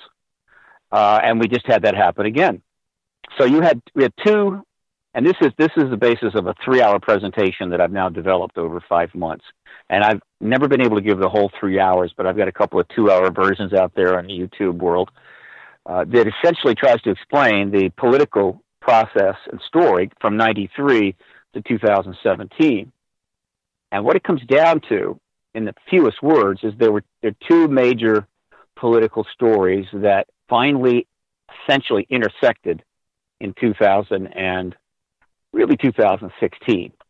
One of them was the historical connection, wasn't asked for, it just happened, between the Clinton dynasty, the Clinton political team, beginning right in the first term of Bill Clinton, and the ET issue, which has followed them down ever since, 25 years. Though they have stayed away from it and they not talked about it, but they have occasionally talked about it. That was mostly Podesta. They were essentially dropping breadcrumbs over the years because they had a plan. And that plan was that Hillary Clinton, first lady to Bill during the Rockefeller Initiative, was going to get the presidency and disclose. She was going to take the legacy that her husband was denied, just like Carter was denied. Stonewalled, run around. Some silly report was put out by the Air Force, ultimately, which is embarrassing to everybody concerned. And of course, they were attacked in the usual ways, probably more excessively than some, impeached.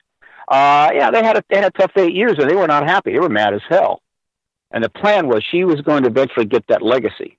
When it would happen was uncertain. And that had been going on for 25 years as we approached the election of 2016. And since 2001, Grant Cameron had put up a great deal of information on his presidential UFO site, which is a narrative. He put up the narrative and kept adding to it. But I, was the activist, began to shove that narrative under the nose of journalists and anyone that I thought was relevant for the next 15 years. And only the truth embargo prevented it becoming a major story. And since none of the Clinton people would talk about it, they went gone silent, except for Podesta. They were able to essentially continue on into the future without having to speak to that issue. That is right up until the point she runs for the presidency the second time. That's the first political initiative. The second one, which may end up being even more important, gets put together in 2015. And that political initiative emerges out of the Department of Defense and the CIA, essentially the military intelligence complex.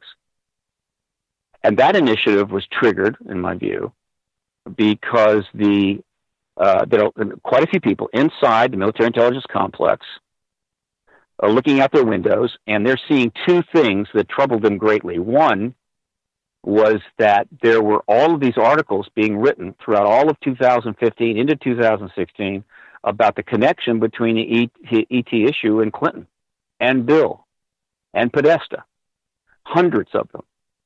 That was PRG's doing. That was the political initiative. I was driving that out of Washington, D.C. My publicist was approaching the media, and then I was building the television media, and I was building up connections in the print media, getting these stories out because it was sufficiently established they were going to do it. And the second thing the MIC people saw, people leaning in our direction, was that she was heavily ahead in the polls. The Republicans had 20-some candidates. It was a three-ring circus. She had essentially one opponent, really. O'Malley didn't last very long. And she's ahead in the polls. She's going to be the president.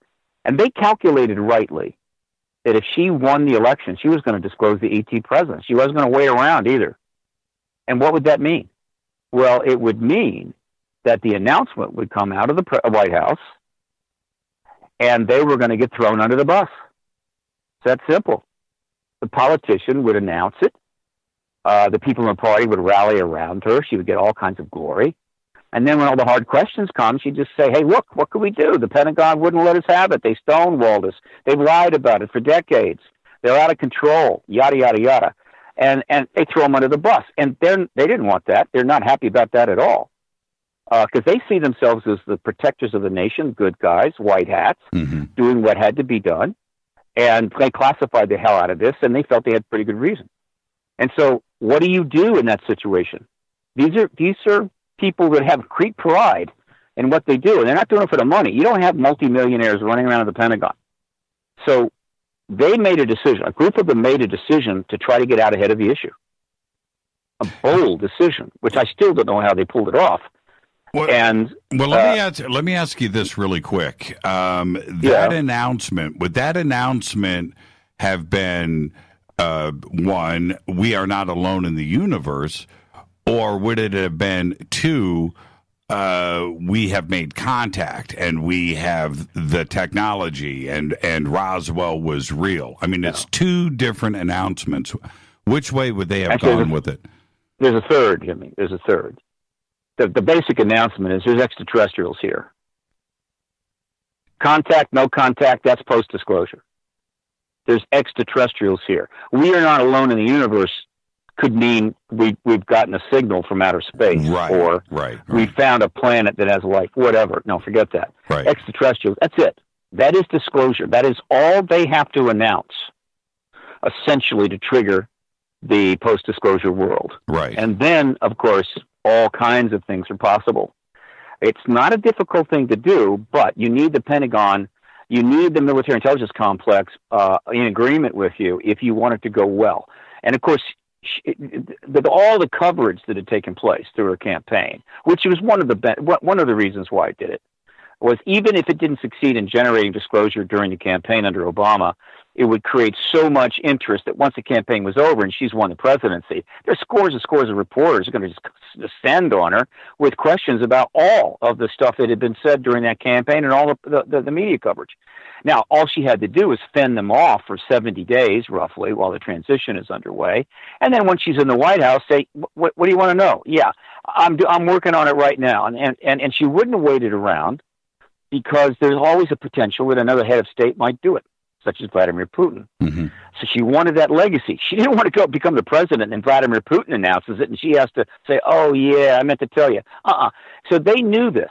And so what happened is an amazing thing is that they're thinking along these lines, but so is another fellow by the name of Tom DeLonge. Mm-hmm. And because he's a very wealthy rock star, sold a lot of records, very interested in the issues, read scores of books, and he's been poking at him for some time. He could fly anywhere in the country. There's some meeting, some meeting where you have a number of high-ranking people, but the public can attend, party, whatever. He could go there, and he'd try to buttonhole them. And what he may or may not have known it, but he wanted to do what they wanted to do. And when he pitched them, it connected. Whether he was shocked, I don't know. And the pitch was, you guys are the good guys. We need to start getting information out to the public. That'll be good for the country. It'll be good for you. You'll get ahead of the issue. And you need to be shown that you're the good guys. And he showed a lot of respect for them. He showed he was responsible. He wasn't going to go crazy about it.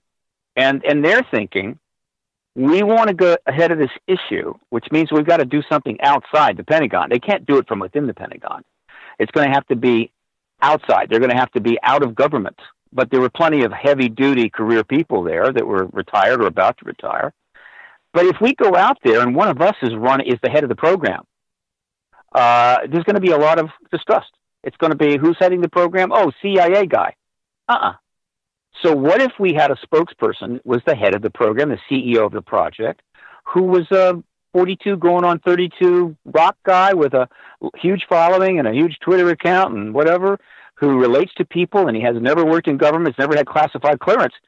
This is the kind of person you want to front that. And they put this thing together throughout 2015. That was the second, and that's a political initiative. And then DeLonge hints about it. He basically comes out and says what's going to happen. He doesn't say exactly what. In March of 2016 to George Norrie. He said there's going to be books coming, and there's going to be material coming, and I've got an advisory team, and I'm talking to high-level people in the Pentagon, the CIA, and all of this. And I'm going, I don't know. It's hard for me to believe that until a month later, the first book, Secret Machines, was published. And I realized, I guess this thing is real. And I believe the plan was, okay, he's sort of announced it on the show, but the formal announcement, in other words, the announcement of the To the Stars Academy, the project itself and the people involved in it, was probably slated to happen right after the election, sometime between early November and mid-January, or at latest, right after the inauguration. Why? Because if they don't get ahead of the issue before Clinton makes her move, they don't get the PR advantage. And the timing was just about what you would have expected. He hints at it in March. They announced it in December. But what happened, of course, is that she didn't win. Not only did she not win, but in the run-up to the election is when WikiLeaks released all the Podesta emails with Tom DeLonge all over them, mm-hmm. and a lot of what was going on, which is only happening in the Democratic side, not surprisingly. DeLonge didn't approach the Republican side because they weren't going to win, and if they had, they weren't going to disclose. So the whole thing was outed, and names were named, and there were some photographs and all of this, and that wasn't supposed to come out. It created a very substantial problem for this project because it's a delicate thing. You've got about 30 or 40 people inside the MIC who are planning to have a group come out and start engaging the public and providing information based on authorizations we still don't fully know about, how they're doing it and how they're able to do it, and how is it that the opposition to this, and we know there is opposition, has not been able to stop it. That plan was tossed up in the air, and now what the hell do they do now? They've got a new president, and he's unlike any president before. What's going to happen? So they step back, reorganized, and then waited a little while to see what's going to happen. And what happened was, virtually from the day of the election, each passing week, things got more and more bizarre, more and more chaotic, until we had a level of, a Category 3 political hurricane, which is now approaching a Category 5. And so you don't do anything in the middle of that, but they had a problem. They had one major problem, and that is that they still couldn't discount Vladimir Putin. While they could have waited, I've got to take a break right here. As you started to take that pause, I already clicked the commercial. So there you go. We got to. Yeah, that was good. It was a good segue. We'll jump right back. Putin on the return. Putin on the return. Our guest tonight, Steve Bassett. Putin on the return. We're talking about disclosure. It's Fade to Black. I'm your host, Jimmy Church. More with Steve after this short break. Stay with us.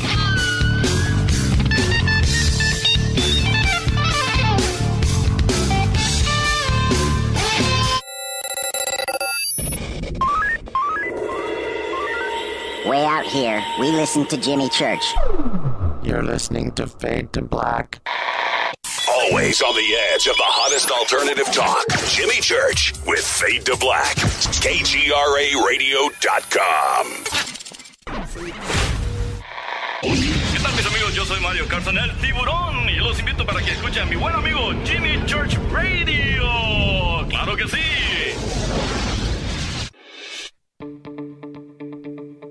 Hurricanes, earthquakes, wildfires. This year we've experienced more than our fair share. This is Jimmy Church of Fade to Black. And last month I decided to make sure my family does not have to worry about food should we get caught in a real emergency situation.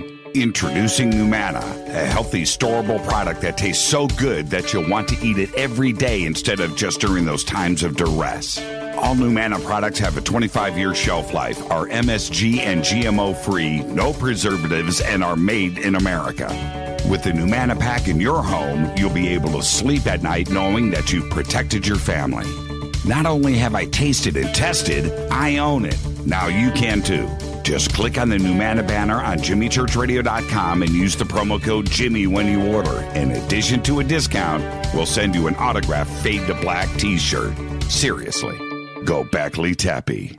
Do you worry a lot? Whether you're a college student, busy professional, parent, or grandparent, ongoing stress and elevated levels of the stress hormone cortisol can rob your memory, your health, and your future. Now you can combat the effects of stress and anxiety while improving your memory and recall at the same time with the dietary supplement Calm and Clever. Studies show that the ingredients in Calm and Clever reduce cortisol by as much as 30% in 1 to 2 weeks. Call 1-800-758-8746 or calmandclever.com. You listen to us, and we listen to you. And so does the CIA. KGRARadio.com. Hi, folks. What can I say without making claims? CBD is truly the buzzword for health. What does it do? Government institutions will not allow me to say what this wonderful oil does for us. But I can say it's non-GMO and organic. I can say it's 0.003 THC, which in plain English means you won't get high. There are those that want to squash your freedom to buy natural products. Fight back with your purchase power. In the end, it is you that takes care of your health. Go to AncientLifeOil.com. One more time, AncientLifeOil.com. You are listening to Fade to Black with Jimmy Church on the Game Changer Network. Oi, oi, I'm Reese Evans. You're listening to Jimmy Church. This is Revolution. The revolution will not be televised. The revolution is on radio. Ciao.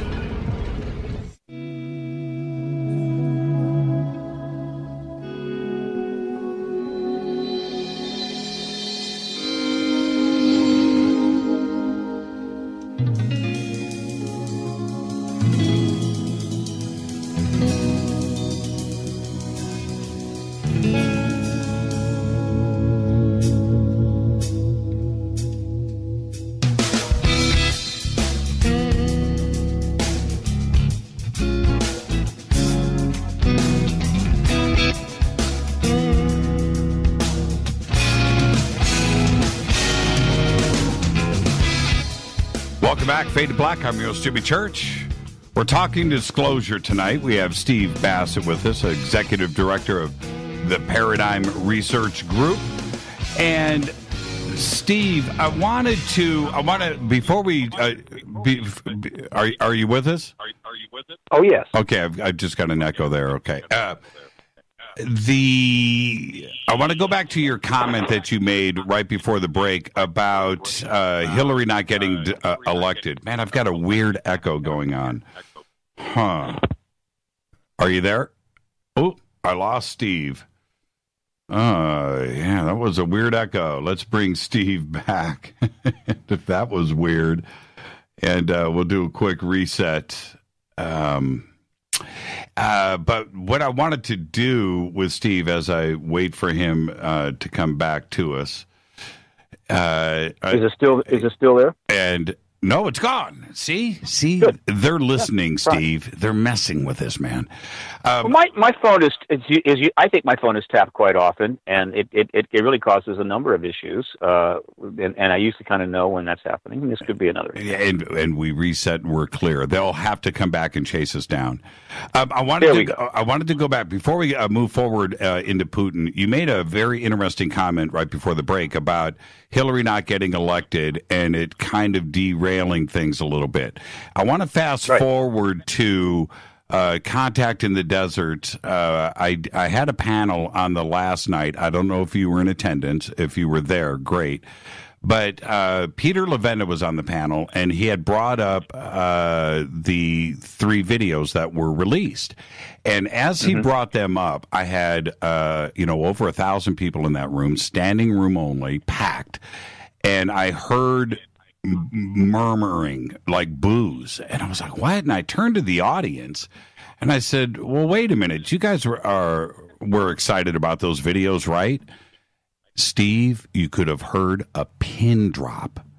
Not one clap. It was dead silence. And then they started booing. And I thought, what is going on here? And the mood, I think, has changed inside of the community. I can't speak for everything else, but there at that moment, it was a very difficult silence there. And I felt for Peter, who is a friend of mine, and it was a little embarrassing. So do you think that the momentum that was built back in December, do you think it's kind of died off a little bit? And is there a way to bring it back?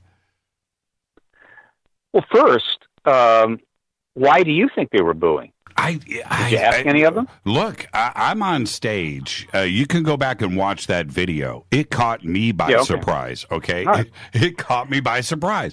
And then they booed about the New York Times article. And, okay, all right. Yeah, I know the answer to this. I can answer it. The fact is, the truth embargo is in its roughly 71st year. The government's lied and lied and lied for decades and decades. And, of course, the military intelligence complex has committed and done a lot of nasty things, oftentimes under the demands of the political ruling class. And there's plenty of people mad at it, upset with it. Now we have a group that's very much connected to the military intelligence complex. Certainly all the CI people are still connected, though they may no longer be on the payroll. And they come out with this. So, not surprisingly, there were a lot of people that jumped on the internet to pick it apart. And accusations were made and assertions were made. The videos were attacked.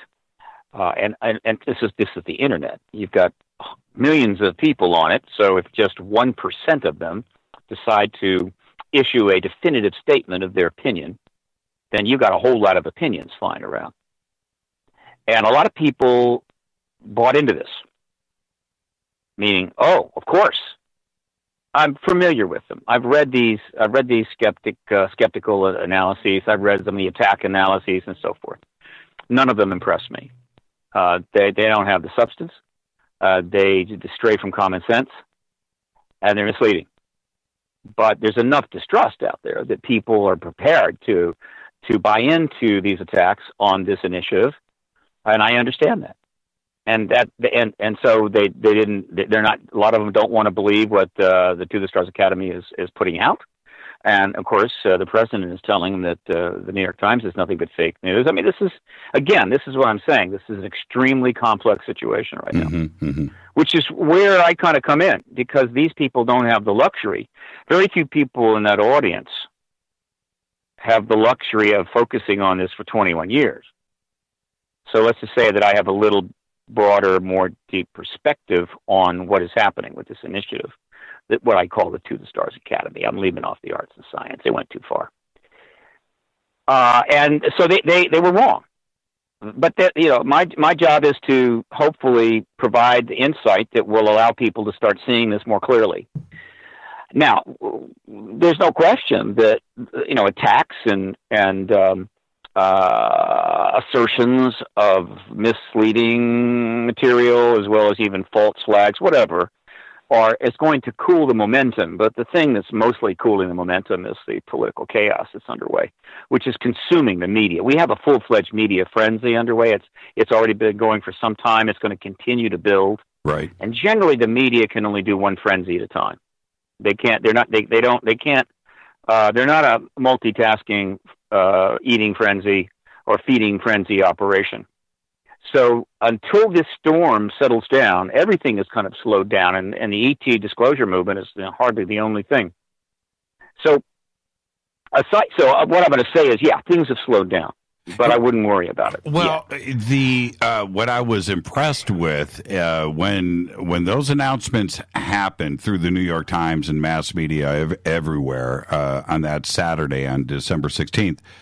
And I have stated publicly, I nearly crashed my car. I was, driving, and I heard it on talk radio.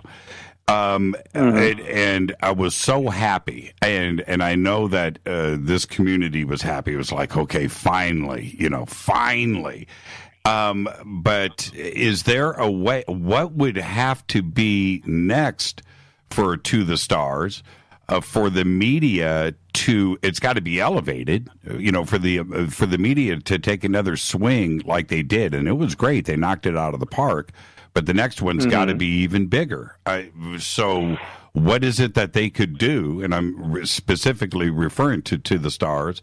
And if this is coming out of the Pentagon, then they're going to have to step up their game this next time around to keep the media involved. Let me tie it together for you. And this will pick up where I left off before the break. And then I'll tie this together for you. As I said, Clinton loses the election and the entire initiative is thrown up in the air. They clearly have to step back. There were, I think, certain people involved that withdrew, and others had to take their place. And that took some time to work out. And they needed to see what was going to happen with this new president. It could settle down very quickly, and things might actually start to become somewhat normal, but with some new initiatives in place. But what happened, of course, is the hurricane began, a Category 1. It's slowly building toward a Category 5 political hurricane. And if you've ever been in a hurricane, it's probably not a good time to do your homework, play cards, or just critical thinking. So we are in an extremely chaotic situation. So they're waiting that out. They're reorganizing, and the months are going by. In other words, they had to pull back without question and reorganize. Okay, fine. So the question I had in my mind was, when will they launch? How long will they delay the actual launch, which was planned again right after the election, in my view? Who knows? They might have waited till way after the midterms. They might have put it off indefinitely. So what are they going to do? Well, what they did was they announced on October the 11th with a Facebook video presentation and the launch of the website. And they laid it all out. And that was a big deal. It was low-key, though. They could have done a much bigger splash, but they didn't. Again, in other words, they had already made a decision. We're going to launch, but we're going to slow walk this, because there's a hurricane going on over our heads, and that hurricane is completely consuming the media. And so whatever we put out there is going to get some attention, but it's not going to stick. Fair enough. So they launched on October 11th. Question is why?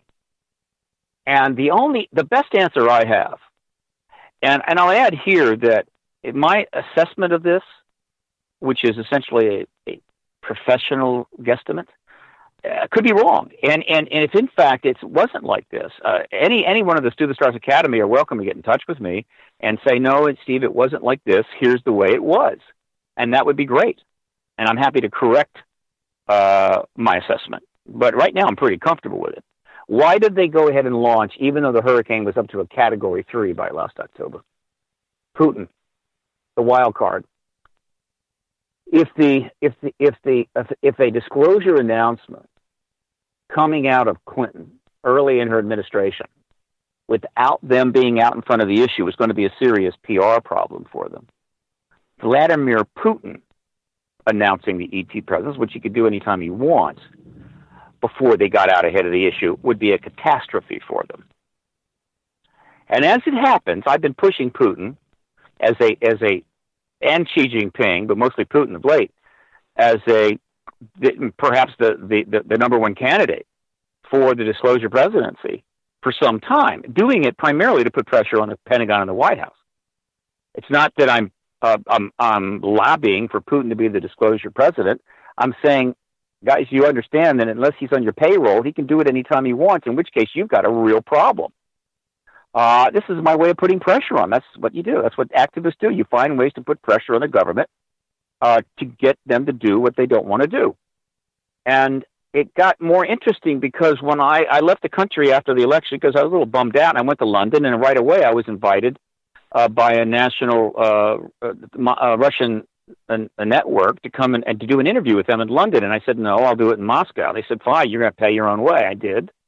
And I gave the interview to the Russian television network crew on May the 3rd. And I had a plan. The interview was heavily political, exopolitical, including talking about Putin as the disclosure president, which no one had ever done in Russian media before. And no one had ever certainly done it on Russian soil. I also arranged for 6 meetings. I had a supporter who had a lot of contacts in Moscow. He's out of Italy, and he arranged 6 meetings for me with about 3 to 4 people each meeting. So it was a total of about maybe 20 people. And most of these people were former Russian and Soviet either military or politicals who had been engaging the issue while they were in government. And now they're out of government and still engaging the issue. We couldn't really have much of an in-depth conversation because I've got 3 Russians in front of me, and I've got a modest, better than average interpreter.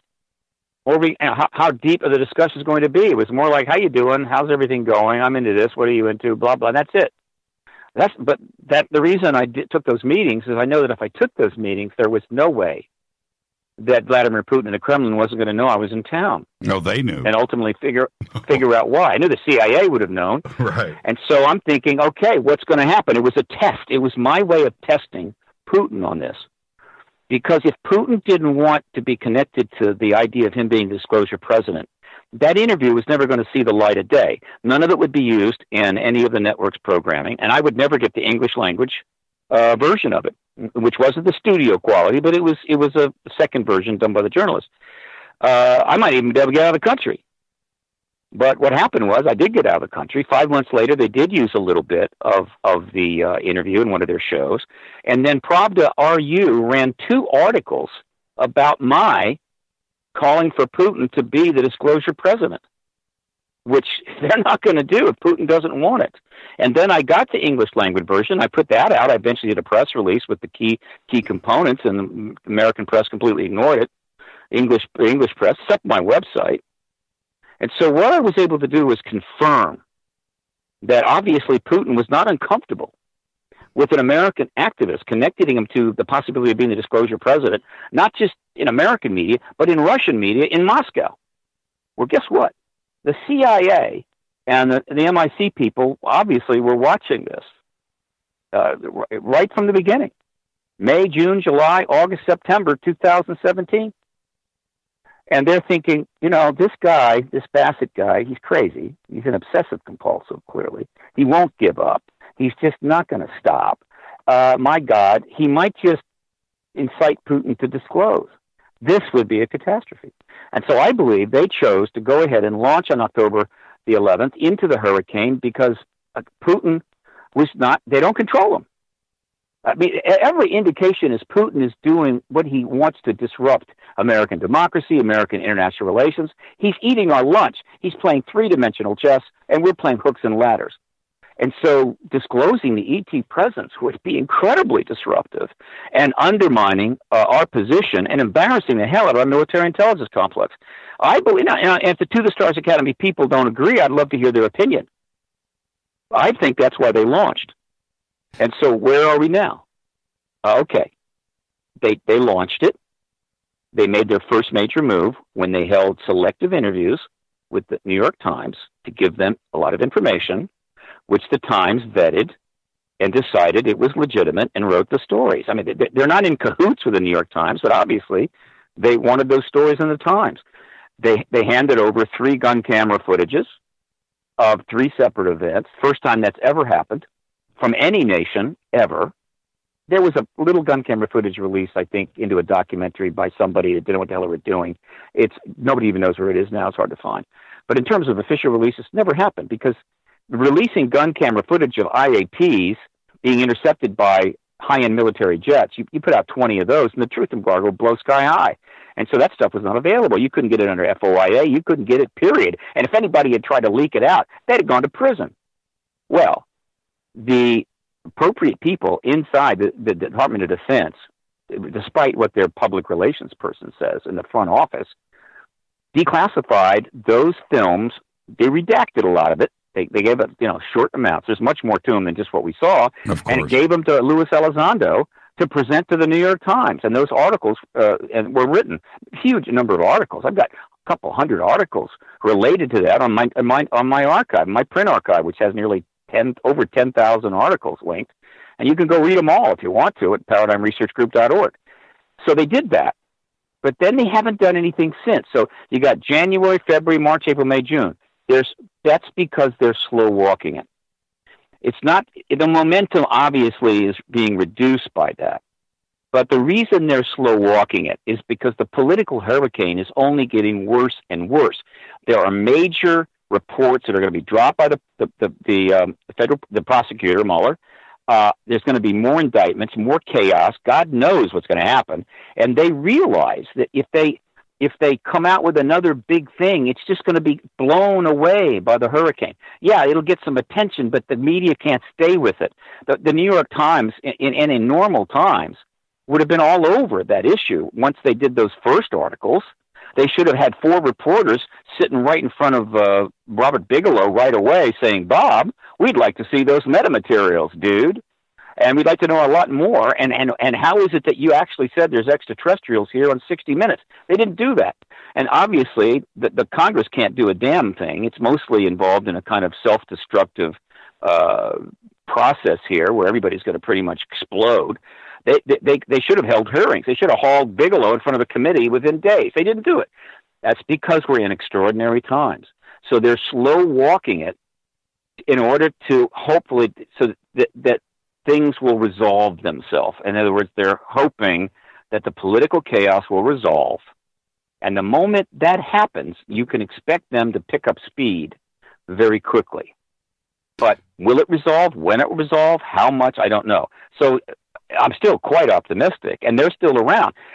I'm watching to see if the Pentagon suddenly reaches out like one of those one-celled animals and just grabs them and pulls them back in, like they did with Chase Brandon, who came out with that book about Roswell and some extraordinary statements and then disappeared. Right. I later found out because the CIA basically said, Chase, you got out ahead of your skis, dude. That's it. Cut it out right now. That was years ago.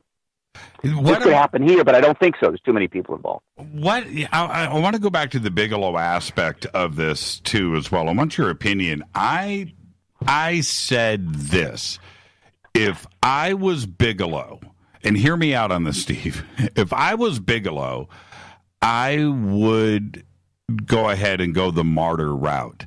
I would pull whatever it is that you have a press conference, present this metamaterial, whatever it is, whatever label they want to put on it, state where it came from, crashed, debris, trace evidence, wherever it came from the pen, it came from civilian, whatever it is, have a press conference and fall on your own sword, because in 1,000 years there will be a religion called Bigelow, right? You would have Jimmy. You got an imagination. Dude, you know I'll what say I'm that. saying? Yeah, well, you understand where I'm going with it. You know. Yeah, but look, Bigelow doesn't have to do that, and he's not going to do that. I would. Wouldn't you do bringing out a bunch of no, I wouldn't. But bringing out some metamaterials is not going to wrap the thing up. It's not going to necessarily force disclosure. You could spend 10, 15 years studying metamaterials, right, before you could arrive at some fundamental conclusion. Well, this confirms there's extraterrestrials here. We already know there's extraterrestrials here. The issue isn't him coming out with something that really shows it to be true. We've already got stuff in the public domain more powerful than that. The issue is the government being put in a position where it has to just come out and say it. Right? So rather than studying Bigelow's metamaterials for years, the president can end it in a half a day or a few minutes. So, and he's got a contract with NASA. He's got important research he's doing. He's already made a public statement. He said they're here. He doesn't need to martyr himself, because it wouldn't make any difference. He's the wrong guy to martyr himself. If somebody's going to martyr themselves, it might be like the Secretary of Defense, who, for whatever reason, says, screw this, goes down, gets a bunch of files, really heavy-duty stuff, and holds a press conference. That might very much trigger disclosure, but don't expect that either. The military intelligence complex is designed to protect the national security, and doing things in a way that are not destructive, I think, is pretty much a mandate for them. And so what they're doing is slow-walking a process. But what's important, though, and what here's the distinction, as I've said in all my presentations, right now I can say comfortably that the, quote, military intelligence complex, which includes the people that are part of the To the Stars team and the 30 or so people behind them inside still, who cannot be named, are leading the disclosure advocacy movement. And that is a sea change over everything that's happened in the last 70 years. There have been a couple of preemptive efforts. There's always been internal pressure to maybe do something. And the Emmenegger story is one of those. And there's been a couple of others where some people thought maybe they could maneuver it out a little bit and help the process along, but they all got pulled back in because it was the biggest, most classified thing in the United States. So, but this is way past that. This is far more extensive than anything before. And it's happening at a time, again, when Tom DeLonge gives his interview to George Knapp and says, hey, I've been meeting with these people in the Pentagon, the CIA, NASA, Skunk Works. We got a big project coming. They're going to start getting information out. We're going to do multimedia, blah, blah, blah. And then we learn that he has already approached the Clinton team, particularly Podesta, for their involvement. That is where these two political threads connected. That's where they connected and set the stage for essentially a major announcement from them and then disclosure from Clinton. The Democrats win, Clinton wins, the CIA, the military intelligence complex gets a lot of good PR that'll help them in the post-disclosure world. The Republicans lose because they lose the election and they've never done anything on this issue because they're much more tuned to the wishes and desires of the military intelligence complex. So it didn't happen. It blew up. But, as I said, the toothpaste was out of the tube. They couldn't put it back, and they've got the wild card Putin out there. So they've decided so they have essentially come out. So the military intelligence complex, by virtue of what is happening with the To the Stars Academy, which is being backed up with some kind of authorization and involvement with people inside the Pentagon and CIA, it's already established a strong public relations position here. People are not going to forget this. And if they play a key role in ultimately bringing about disclosure, their post-disclosure public relations problems are going to be significantly less. There's going to be a lot of heroes. A lot of people are going to praise them. So this is kind of on track. Again, depending upon how bad the political chaos gets, if things settle down, 2019 looks very, very attractive. And I feel like it could happen next year. And again, as I've said, I confirmed to my satisfaction that Putin doesn't have any problem with this. And as the finish line for the U.S. gets closer and closer, as someone like Putin perceives that the U.S. is getting close to maybe disclosure happening under a U.S. president, he can step in 24 hours and preempt the U.S.'s prerogative there. He can act very quickly. And so all I can say is that the more progress we make, the more tempting it is for him. And then maybe a couple other leaders that are in the same frame of mind. So the situation for disclosure is extremely tenuous. What really remains to be seen is which nation is going to go first at this point. In my mind, it's up to which nation is going to go first. I thought something for me, which was much more definitive and interesting, wasn't those 3 videos. Those 3 videos, I've and its provenance and all of that. We can push that to the side. But there were 2 other things that happened, which I thought were much more extraordinary. And those were those 2 FAA tapes that were released. The one that was off of the coast of, was up in Oregon with the FA-18s, and the one that was down between Tucson and Albuquerque. And those came from the FAA. Those are. Wait a minute. What FAA tapes are you talking about? I don't understand. Okay, there was two events that happened. But one was about 3 months ago, 4 months ago, and another one about 2 months ago. The first one was up in Oregon near Portland. With the FA-18s and their sightings and their communications about, and the tapes are extraordinary to listen to. I mean, that is a UFO sighting by FA-18 Hornets. And then the other one that was between Tucson and, of all places, Albuquerque, New Mexico. And that was... But those were, Let's be clear, Jimmy. Let's be clear, Jimmy. What the To the Stars is doing is loosening the wrappings on the package, all the packages, making it more likely that stuff is going to be reported, more likely things are going to happen, more likely some people may come forward. So that's also a factor. Well, by the way, something I didn't mention. Sure. Even though they did not launch until October of 2017, it's very notable that it was just the day before the inauguration of the new president when the CIA decided, wow, this is a good time to release to the public domain, really into the public domain, the 13 million CIA files, previously declassified, including a bunch of stuff about ET, UFO stuff and remote viewing, which you could access if you went to the archives. Who can do that? And they put it out in the net. You can easily find those articles. This happened on January the 19th. And 13 million documents. Why did the CIA do that? Why do it then at all? And why time it to the inauguration?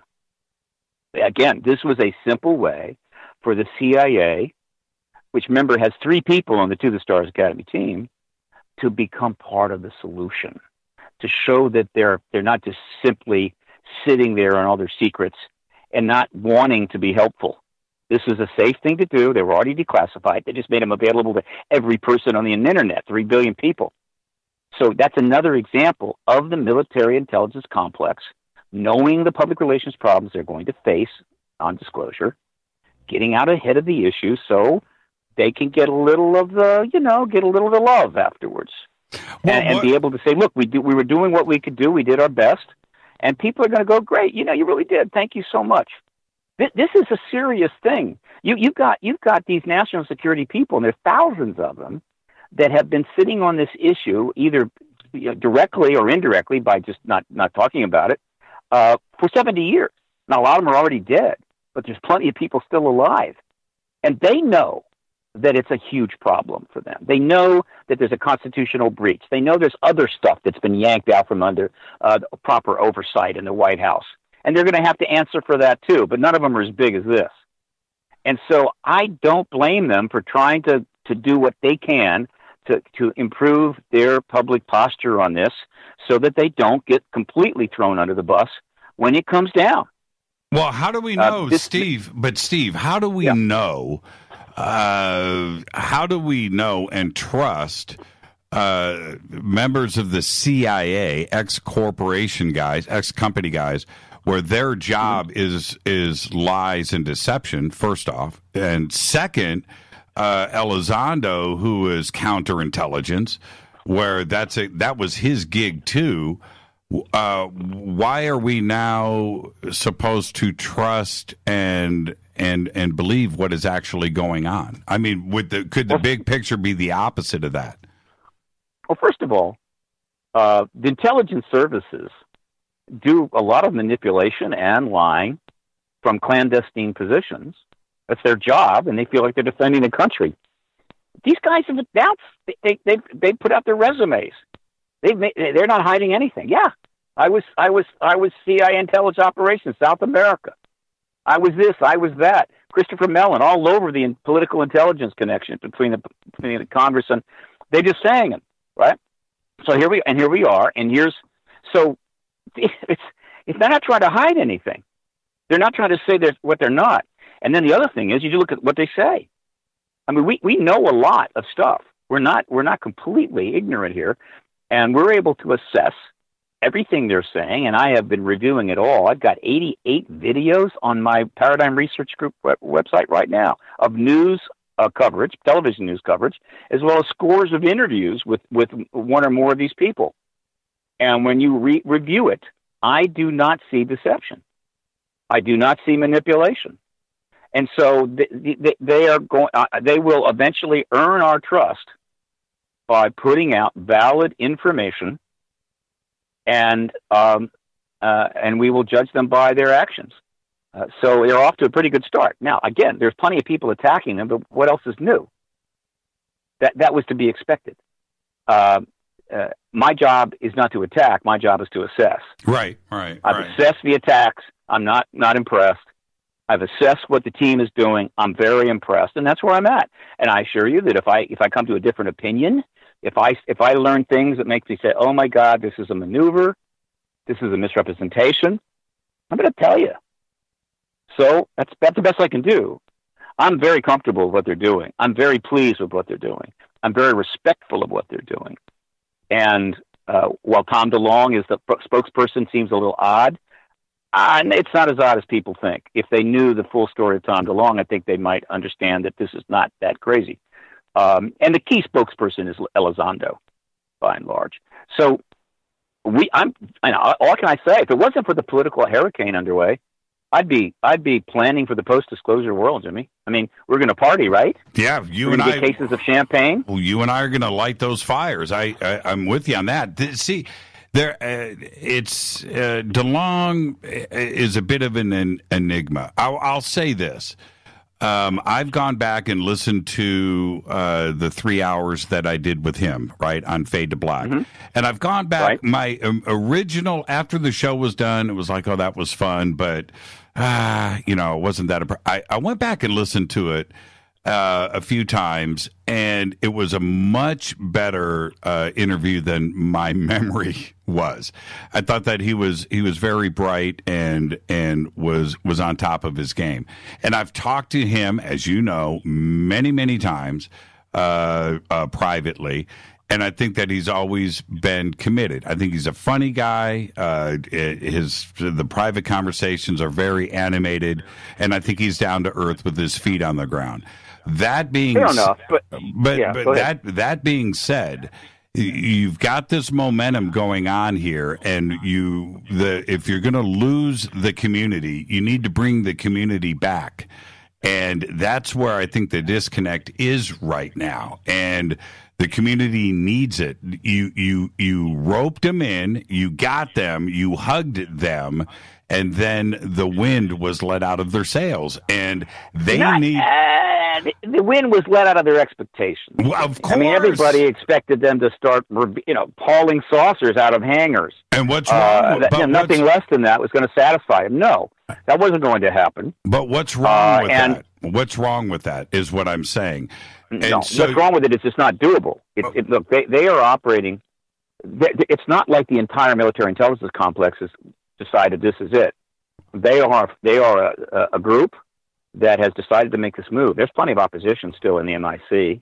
Sure. And if they get out of line, in other words, they're not doing anything illegal. They're not releasing unclassified material. They're not violating any non-disclosure oaths. They won't even say the word extraterrestrial. So they've been given certain rules and guidelines, and they're staying within them. So, and there may be some control of the pace of things. And that's just the way it's going to be. The fact that they're out there at all, we should be thrilled. There's no question about that. What I am saying, and you're absolutely right, what I'm saying is TTSA, either DeLong or Elizondo, if he's going to be the face of this, has come out and address these issues. That's all. Just come out and address them. The silence is very bad. It's the trust thing that you were talking about. Not totally silent, Jim. Not he gave a filmed Q&A to the International UFO Congress back in February. He gave a filmed Q&A response to the Brazilian conference just about a month ago. And they did have some issues. They had some problems as they started to engage our community, which was good because it indicated they're not going to pretend we didn't exist. They do. I think there's respect there for all that's been done by the community. But the community is frustrated, angry, irritable, because we've been in an intellectual ghetto for 70 years. Let me tell you, live in a ghetto for 70 years, you get a little testy. And we know the questions to ask. And so if they get too close to us, we start firing off all these questions that they can't answer. And so they had to kind of step back. But it's notable that Elizondo will make his first public engagement of our community at the MUFON Symposium at the end of this month, July 24 to 27. He is going to be live. He's going to be speaking there. I anticipate the questions will be controlled. It's not going to be people coming up to a mic. But they're trying to then re-engage us. And I think they deliberately decided to use MUFON as sort of a door to engage us because it's an established organization. There's some structure and so forth. And they're going to be working with MUFON directly, which is fine. So that's about to happen in just a few weeks. But again, you cannot underestimate the effect of this extraordinary political chaos on anybody's plans, particularly plans like this. Look, this political chaos is in the process of consuming NATO. It's got Britain up in arms. It's got Germany is completely confused, right? We've got a trade war beginning with China. This is way off the scale, Jim. Mm-hmm. As a political observer for a long time, I can tell you we are in Wonderland. And they are having to try. They never expected this. They had a plan, and it was a good plan, and it was based on Hillary Clinton becoming president, regardless of what they thought about her politics. She was going to disclose, and there's a whole track record of the Clinton team going all the way back to '93. She discloses, they get out ahead of it, everybody wins. So that election disrupted their plans. It disrupted the plans of countless organizations, initiative, projects. Then it started undoing stuff that had been done for years, literally tearing down structures, not just confusing future projects. So we're in uncharted territory, and all I can say is that while they're slow walking it, they are doing some things. Look, in May the 8th, DeLong, again, notice how it's kind of low-key. He puts up a write-up on his Facebook page. And in this write-up, he says, we're making some progress. We're having meetings on the Hill, private. We're having meetings in Hollywood with big producers and studios for some serious movies and things like that. Notice, behind the scenes. That they can do. Public stuff is a problem. Trying to get a story in the New York Times is a problem. But having some private meetings on the Hill, sure. So God knows what's in the works, potentially. And it takes time for these kinds of things to develop. And if it's behind the scenes, it's not going to create much of a wave for them. So that's in May. He initiated that. So it hasn't stopped. And I have every right to be utterly impatient about this. After 21 years. Hey, Stan just retired after 50 years of engaging this issue. Right? I know. Before I say goodnight and thank you for hanging on for a few extra minutes, sure. You are working on a film. So tell us about that and where are you with it? And I believe you're trying to raise some funds too as well. It's complicated. I've got a production deal with Amar Singh Kalika and Never Ending Light Productions. We have initial teaser. It's not a trailer, a teaser put together, and we have a website, disclosure.film. But until we can raise $100,000, we can't start production. And the film will literally be the political story that I've been telling you with some other stuff. But it'll be involving interviewing a whole lot of principals involved in this story. About 55 total of the targets. So it'll basically be a political story from 93 to 2017. It's called Disclosure. But again, because of the political storm underway, we cannot really get focused attention. So we're not able to raise money right now. That doesn't mean a donor couldn't turn up tomorrow and say, look, what do you need to get started? $100,000. Okay, we can start production. The total budget for the film and the book is $600,000. Mm-hmm. So I guess you could say it's in suspension. The website is still up. The teaser is up. But we are kind of in the position of the To the Stars Academy. You can't compete with a hurricane of this magnitude. You got to stay indoors and bunker down. Shut the windows, right? Right. Remove all the patio furniture and wait for the storm to pass. And so right now, I guess you could say it's in suspension. But if there's any significant donor out there that would like to see this would be a major documentary. If it's done the way we want to do it, it will not be some Netflix documentary. It'll be potentially full screen theater distribution doc. And that's where that's at, Jim. So again, patience. What can I say? You've always continued to roll that rock uphill, and you've got the respect of this community, man. And every time that I see you, I say the same thing as I shake your hand, and I say, just keep rolling that rock uphill, Steve, and never change. Okay. Okay, I will, Jim. You've been great a supporter as well, and big things are ahead of us. Just hang in there. This is going to resolve eventually. There's too much is already out. Too much has happened. Something's going to give. I hope it's not Putin. I hope the U.S. will be the leader on this. Well, you've already. But I don't expect that to happen until after. I watched all of those tapes out of Moscow, and I just thought to myself, man, he has just stirred the hornet's nest. And I was nervous watching those for you. And the fact that you did get out of there alive, right, it says a lot. And you know that Putin was well aware, and everybody else that's part of his circle. So you never know, man. You may have poked the bear. Well, I think I did. I wasn't worried about getting out alive. I was worried about maybe being stopped and have a little interview, right? Where you come on over we got to go over the room. We got to chat a little bit, right? Which would have been an indication of some displeasure. But that didn't happen. In fact, nothing has happened. And I've got the two Pravda RU articles. Actually, are in my presentation now, but I got to get them up on my website. You can find them if you go to the Print Media Archive at ParadigmResearchGroup.org and look in the December of 2017. You can find the two Pravda RU articles. They're right there, and you can read them.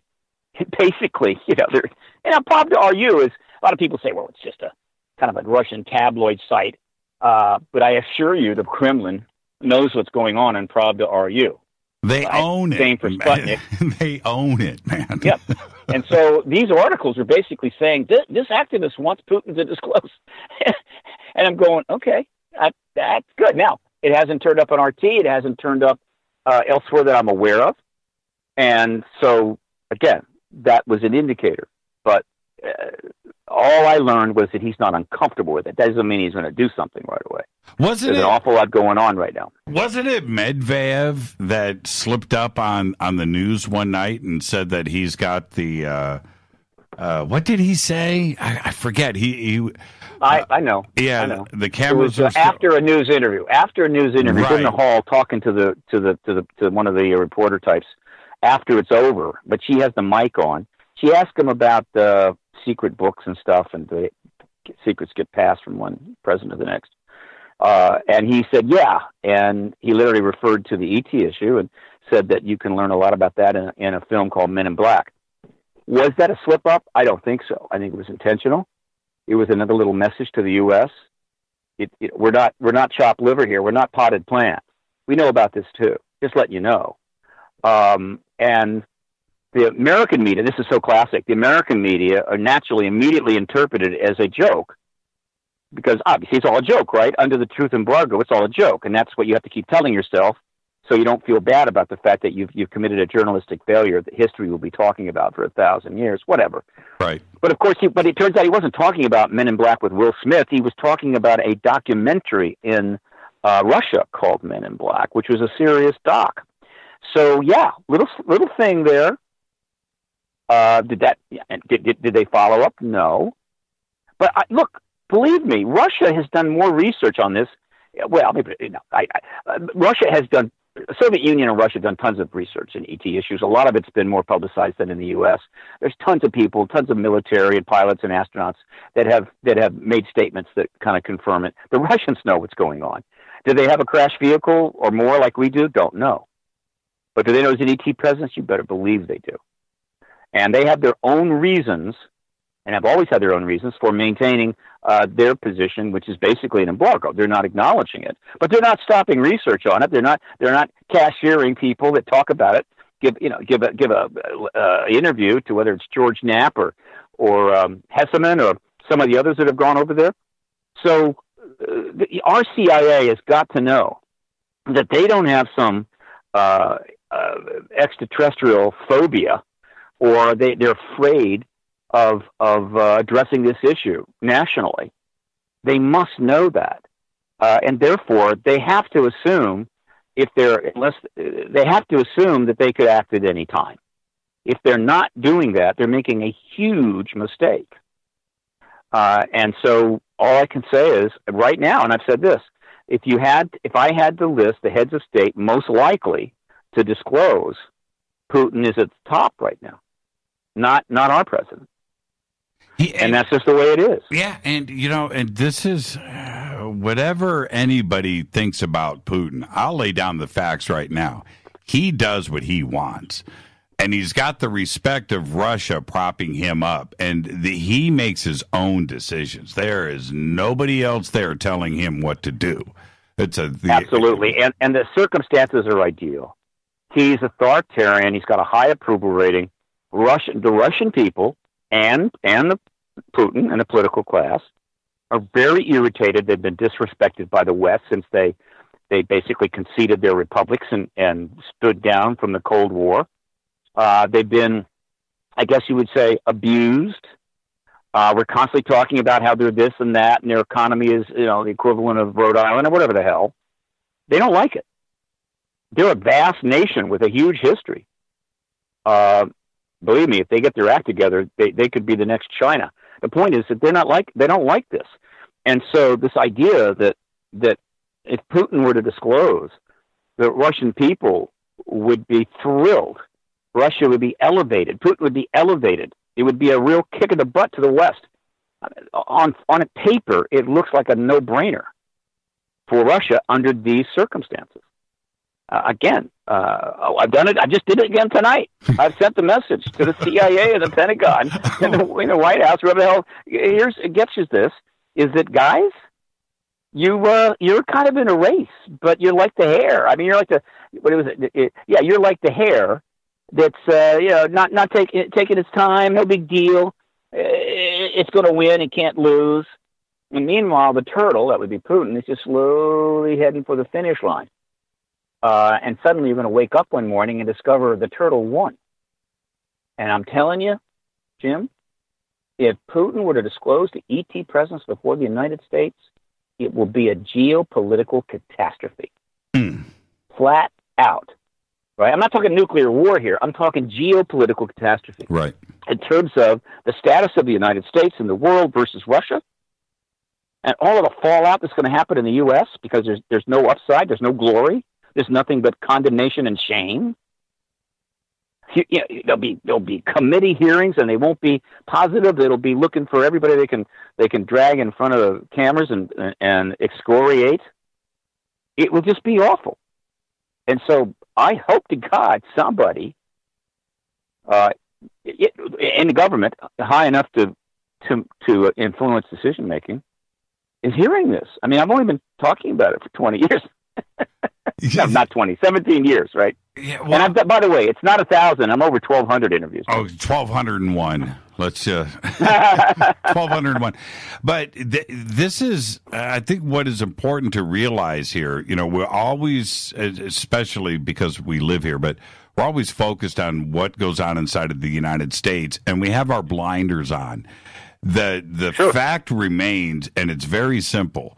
Not only is Putin his own man and he makes his own decisions, but that is something that is completely out of Washington's hands. Trump or otherwise, any POTUS that is there, it is out of their control. And I think you're right about that. I really, really do. That's an interesting concept. And again, we have blinders on here. We don't really consider a play like that, and a geopolitical storm. I could not only that, how about a petrodollar storm too, as well, that they've already started to move forward with China and to get off of the petrodollar, and that would be something that would, man, yeah, I need to think about this. We can't forget China. No, because remember, China does have an authoritarian leader, Xi Jinping, who's president for life now. And I assure you, there's nobody in the Chinese military that's going to tell Xi, look, you don't have a need to know the CT thing. You just leave it to us. I don't think so. Mm-hmm. And so you got China with 1.3 billion people that feels it's the oldest civilization on the earth right now. And frankly, I think in many cases they feel they are the superior civilization right now. And they have been disabused by the West in a number of ways, and they really want to assert themselves as the great power they're becoming, whether it's going to Mars or building islands in the South China Sea. And so Xi Jinping could say, why shouldn't I be the disclosure president? Why shouldn't I make the announcement? One reason may be that he may feel it could loosen his authoritarian control. I don't know. But he would gain so much. And so these two leaders, by the way, who are involved now in this chaos, obviously Russia and Putin are completely consumed in this hurricane. They got, and Russians are being indicted left and right. He's being accused of everything in the world. Meanwhile, in Xi Jinping in China, he's not involved in a political chaos. But he's there. He's getting into a trade war with the United States. Right. Hundreds of billions of dollars in tariffs, and we're sailing destroyers and flying over his artificial islands. Right. And so we're irritating him. Whether it's justified or not doesn't matter. And so this idea that both of these authoritarian, high control leaders with relatively high approval ratings, one has a huge landmass that China would love to have a piece of, and the other has a huge population. Right? China's got 4 times as many people as we have. Russia's got 3 times as much land. This idea that these two leaders are going to go, the U.S. deserves this. We'll wait. They've been taking a lot of time, but it's theirs. It's their brass ring. We're not going to take it from them. This is ridiculous. And so once again, I realize America's in a place where it can't get anything done. It's completely locked up. It's like the engine completely froze. The oil ran out of the crankcase, and we're not going anywhere except backwards. I understand that. Obviously, that better change pretty soon. But one of the things we're not going, we in an official capacity, is the ET issue. Except now that we have this MIC originated group that is going public and is making a maneuver here. That's something. But the problem that they have is that to the extent that they succeed, to the extent that they get more out, and they stir the American people even more, and people get more excited that the finish line is coming closer, the more likely Xi Jinping or Putin may say, okay, looks like you're about to cross the finish line. Boop. Step right in, cross the line, get the blue ribbon, get the trophy, get the medal. I was hoping for answers tonight. Now I've got questions. Thanks, Steve. Sure. I really appreciate that. happy to help, my friend. Hey, are you speaking anywhere? No. Okay. I did 15 conferences, 21 lectures. Right. And at this point, I'm not booked, and I'm not necessarily unhappy about that. Take a break. Thank you so much, Steve. Behave and be well, Okay, Jim. and I can't wait to I get will. you back on the show again. Okay, be safe out there. Thank you. Steve Bassett, unbelievable conversation. Now, ParadigmResearchGroup.org. And I invite everybody here to go and not only look at those and read through those 2 articles because they are amazing, but you've got to go and watch the interviews that Steve did for Russian television over there. And I've got to tell you, I've watched them many, many times. Some of the best stuff that you're ever going to see, and it was done in Moscow. So go and check out all of that. And like he said, he's got a little teaser put up about this film. I want to see that film happen. The other, I've got to get out of here. I've got to roll credits, but I just want to say this really quick: that the questions raised here, I think, is something that we all really need to think about. We all understand what the media is doing right now with the political situations, not only the divisiveness that has been generated, but there is some angst going on out there. And it's not just here in the United States. This is a global situation that's going on. Would Russia and China react first when it comes to the disclosure question in front of the United States? And there is reasons for it. I think it's an amazing set of circumstances that Steve has presented all of us. And tomorrow night is Fader night. It's open lines all night long. And I can only imagine right now what is going to go on tomorrow night on Fade to Black with all of you. With that, I've got to get out of here. Tomorrow night, Barrett Brown is going to be here. So you're not going to want to miss that show. He's going to be here in the front half, and then we're going to take phone calls and move on to Fader night after that. With that, what an amazing conversation. Yeah, that's right. I blew through all the commercials tonight. Sometimes I just don't want to stop the conversation. I want to remind everybody right now that Soul Tech is going on August 9th through the 12th up at ECETI Ranch. Go to soultechgathering.com. Okay, we've got day passes that are up there now, too, as well. We've got a few full weekend passes left. Go and get everything booked up at soultechgathering.com. Fade to Black's executive producer is Rita Camarion. Show is produced by Hilton J. Palm, Renee, Dennis, and Bob. Announcers are Steve Harder, Gene Vitoa, Mark D. Kovar. Webmaster, Drew the Geek. Music, Doug Aldrich. Intro, Spaceboy, spaceboymusic.com. Fade to Black is produced by KJCR for the Game Changer Network, and syndication is KGRA, The Planet. This broadcast owned and copyrighted 2018 by Fade to Black and the Game Changer Network. It cannot be rebroadcast, downloaded, copied, or used anywhere in the known universe without written permission from Fade to Black or the Game Changer Network. I'm your host, Jimmy Church. Until tomorrow night, everybody be safe. Go back, Lee Tappy.